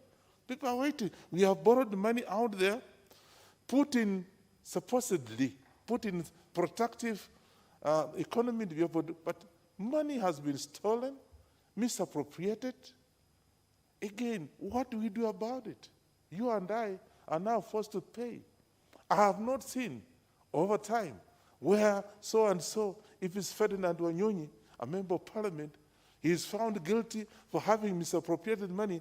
This is what you have done. He is put in jail. There's nothing. We have cases like that, Madam Speaker. Again, this is our country. Let's talk facts. Let's not wind up. So we have money that have been borrowed, misappropriated. Thieves have not been exposed. And some of them are inside jobs. Again, what have we done to be able to safeguard that? Installed projects. We have installed projects, for example. And of course, as I talk like this, we have the export of coffee and tea out there. And more especially in dairy farming. We have a huge market in the Middle East. I personally was in the Middle East, Madam Chair, as I had an interest there. And we were actually exporting powdered milk to Middle East from this country in the years back, during Kibaki's time and what have you. Today, I can tell you our market for powdered milk in the Middle East has been taken over by Uganda. Of all places, Uganda has taken over our export of milk to Middle East. Why? Because we are lax. There's no incentive. I give an incentive. I had even a project in my own country, in my own sub-county, of trying to see if I can be able to raise production of milk. No incentives. I went to a parastatal called AFC. Sorry to mention it here, but people are now looking at us. What have we done? AFC is supposed to be able to spur the economy, to be able to encourage farmers. And now I've been there for the last 8 months to get just 6 million shillings to be able to buy the dairy animals from the South Rift, to be able to see if they can be able to increase the production of milk, for us to be able to send milk to Middle East and get some income. Nothing. So now we can't even export anything finished. We are sending raw material for other people to do the manufacturing, for other people to enjoy the services of our people. And so we have actually a problem, Madam Speaker. As I sit, this budget has not actually impressed me as an economist, and I read economics. I've not seen this, and as an ordinary person. So tomorrow, watch out. Public are expected, because this is not a conveyor belt. This is a budget-making house. And we're supposed to put in our own inputs. I don't know who has done it. Put in our own inputs to be able to say, look, here's what we're supposed to do. Now we are being told things from the executive that this is what is going to happen. Then you have the committees of various ministries and departments coming before us here and amending. That this is supposed to be done, and this is supposed to be done, and it has not been done. So what? We actually, Madam Speaker, as I conclude, we have not done very well as a house. And I tell you, you are representative, your people, you are representing the community out there. I'm also representing my people. They will be disappointed at the end of the day tomorrow. And therefore, I don't know whether I should say I support or I stay neutral, but as it is, Madam Speaker, I am most disappointed because I expected a lot of incentive. Every time, like the necessity is a mother of invention. We are not seeing anything outside the box. We've just been told it's going to happen, but nothing to be able to make me go home. And by the way, I will be asked, and as a member of parliament, what have you done? I'll have no answer because I may lament here, but what input am I putting? So I have my reservation on this particular budget, and I'm also disappointed because there's no incentive, there's nothing that can be able to make me go home tomorrow. Happy person. Very well. I don't support. I don't say anything. You don't. You have reservations. You support with the reservation. You don't. Yes, reservations. So this is a house of debate on the members. Let me have the member for Molo.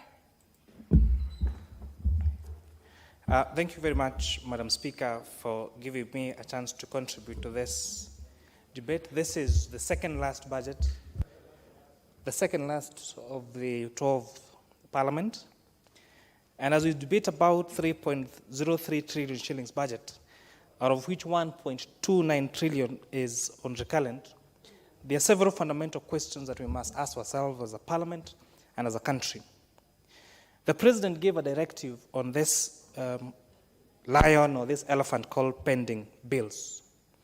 And Madam Speaker, one of the reasons why we are opposed to government doing domestic borrowing is because that domestic borrowing crowds out other borrowers that may want to borrow from the commercial banks and therefore grow SMEs and even grow personal businesses. But on the other hand, the same government that is trusted and someone knows if they give it money in terms of a treasury bond and a treasury bill, they are sure they'll get a return on it, is the same government that people are doing business for and getting years without being paid and them being auctioned. As a member of the Budget and Appropriations Committee, we made it clear that these state departments, these ministries must prioritize, as per the PFM Act, making sure that the pending bills have been paid. And therefore, I'll say, Madam Speaker, having done our part as a committee of budget, we hope that the accounting officers will respect the law, will respect our report, will respect the PFM Act, respect the Constitution, and nobody should be auctioned because they did business for the government, Madam Speaker. We have very many stalled projects in this country. And the question begs, why then do we have a planning department? So why then do we get to that point where work has been, money has been invested, someone has been on site, and then the person who gets bashed is us members of parliament. If our project in my constituency, like the Njoro Mall Road, and money is not sent on time, then it is us that get to suffer the wrath of Wananchi. So my hope is that the existing projects, those projects that the government has undertaken to do, that has procured, that the accounting officers are going to be accountable enough, they're going to respect the rule of law, and that those projects will going to be completed and completed on time. Because in the case, Madam Speaker, it saves the country money, it saves the country time, and it's true use of value for money for the taxpayer. I've often said, Madam Speaker, that Kenyans are not afraid and do not refuse to pay taxes. Kenyans are not even afraid of us taking loans, but they are afraid of what this money gets to do. So as long as the rubber meets the road, and that money is put in the right choice, and these great plans that we've put up are done and done properly and on time, then we not hear uproar when taxes are increased or when even that borrowing is increased, Madam Speaker. We try to address several issues in our report, especially on the issue of duplication of functions. We find programs that are very wonderful for young people, like the KO program, like the Youth Fund, like the Kazi Mtaani. But you find all these initiatives that are supposed to deal with the issue of unemployment and putting money into the pocket of Wanjiku, and especially of the young suffering Kenyans out there, is staggered in different state departments. And although all these programs are meant to one thing, to shield our young people against unemployment, to make sure they have food on the table, they are scattered all over state departments that becomes difficult to sometimes implement or even track the effectiveness. And therefore, we are calling in our report, we've said all these initiatives, whether it's an initiative to support women, whether it's an initiative to support young people, whether it is our old people program, let them be under one state department, let them have one funding so that we can even benefit from economies of scale, Madam Speaker. In our report, we have emphasized and reallocated money for the need of funding capitation to private universities. Because, Madam Speaker, as we speak, the students that did their KCSE a few months ago, they get admission letter to the universities. They do not choose whether they want to go to a public university or a private university. So that student case who is admitted at Strathmore University or at DESTA or at Kenyatta University or at whichever other university in this country, the money for their capitation must be released and released on time. And Madam Speaker, we've even been able to see, which also means that the Ministry of Higher Education should sit down and think, how is it that it's even cheaper to educate our students in private universities more than it is to educate them in public universities? That means the cost structure of our universities, we need to sit down and rethink their funding method and rethink how we are going to save money and ensure that at least there is value for money. But I insist that money that is supposed to be for capitation for our students in private universities must be released on time as it is for public universities, because in any case, those students do not necessarily choose to be there. There are several initiatives that have been made to deal with issue of unemployment. And one of them, through a bill that came through last parliament, through the Young Parliamentary Association, was a national employment bill that was signed into act by the president. This is the first time that we've seen a budgetary allocation to National Employment Authority. And you're hoping that the National Employment Authority will raise to the occasion, that they're going to empower our youth people with capacity building, and that a young person who completes a particular course, who completes a particular training, will have a place, a shoulder to cry on, a government institution that they can go and hoping and be sure that they're going to be placed in some employment. Because, Madam Speaker, our young people are crying. You find graduates out in the village, they're doing very many jobs without employment. And yet, through the wisdom of this House, we passed the National Employment Bill into an act, and we have now put that money to that commission, and you're hoping that they are going to help address this issue. The issue about commercial attaches in foreign ministries have been said. There is a lot of potential of employment overseas.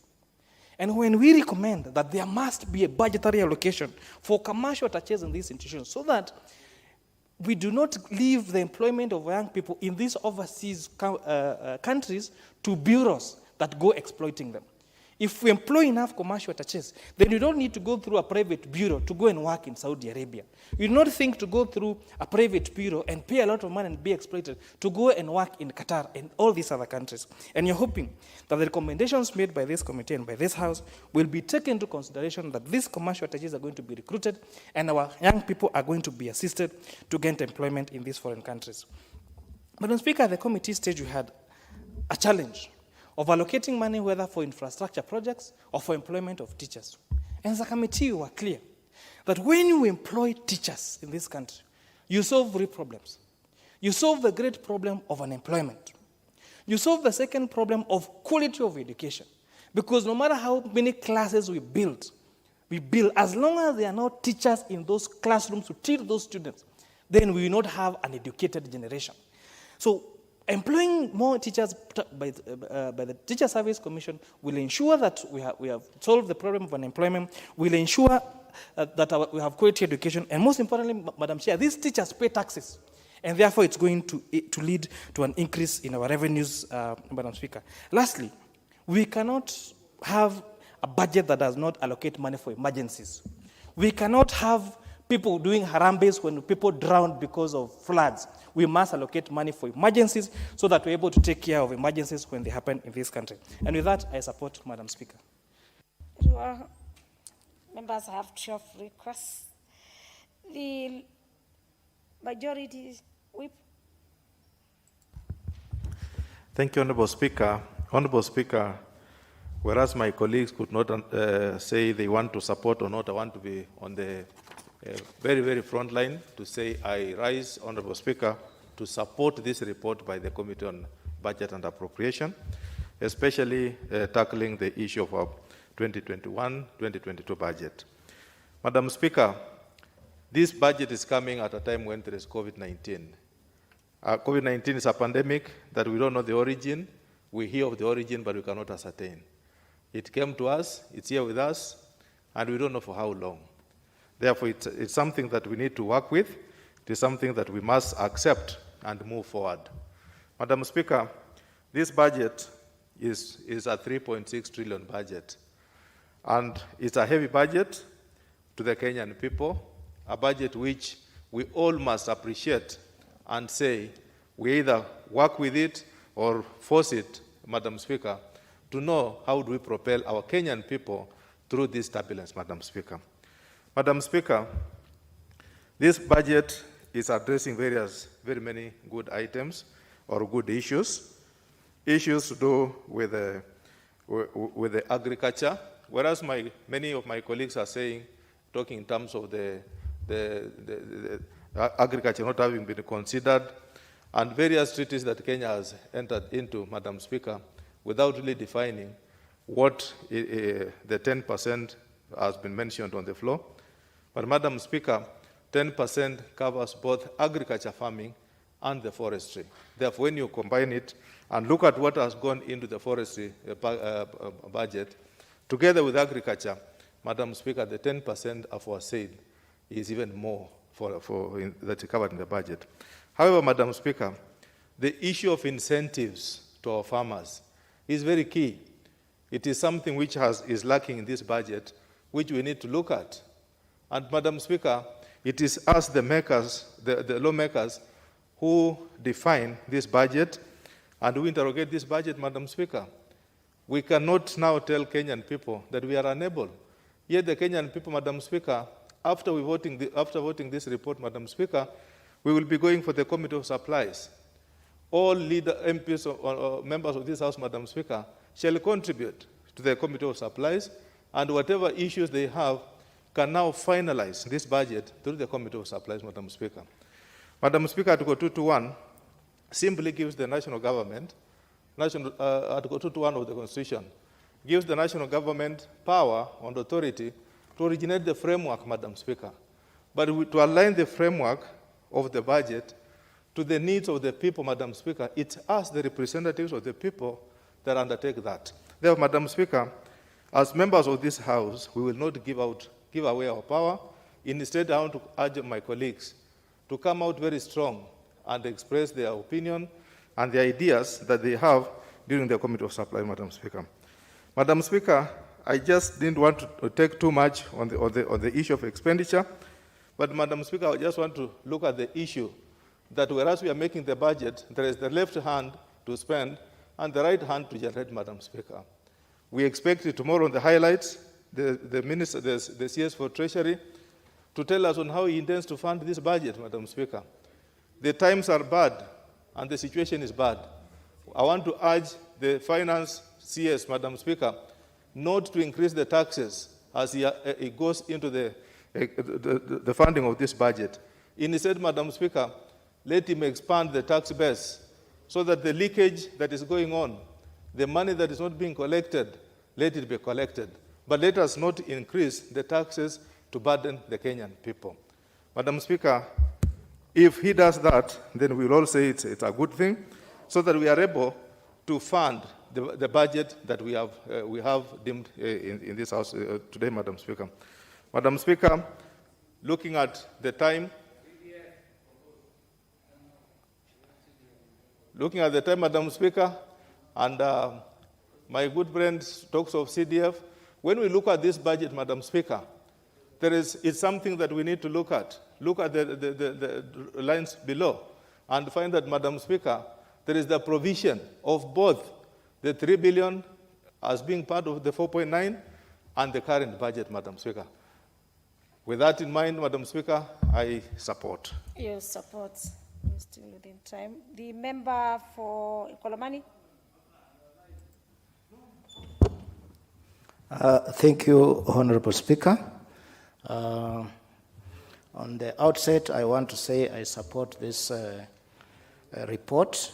Well, as a member and a vice chair of Budget Committee, report presented to this House by my chair, I will have a few comments I wish to make, Madam Speaker. The first one, I want to comment on human-wildlife conflict, Madam Speaker. In several parts of this country, Madam Speaker, we have had animals coming from the park and destroying people's property, and which causes a lot of conflict between human and wildlife, and even. You have a balance of 8 minutes, and you'll be given a priority in speaking. Then the rest of the members who have expressed interest, I'm sure you'll be available to speak. We have the member for Mbonchari, who is in the House and was ready to speak. Member for Ingembe South, member for Mwingi North, Honorable Nzenku, the member for Kericho, member for Kisumu East, Honorable Ahmed Shabir, member for Mogosho, member for Kajiado East, and many other members who are ready to speak to this.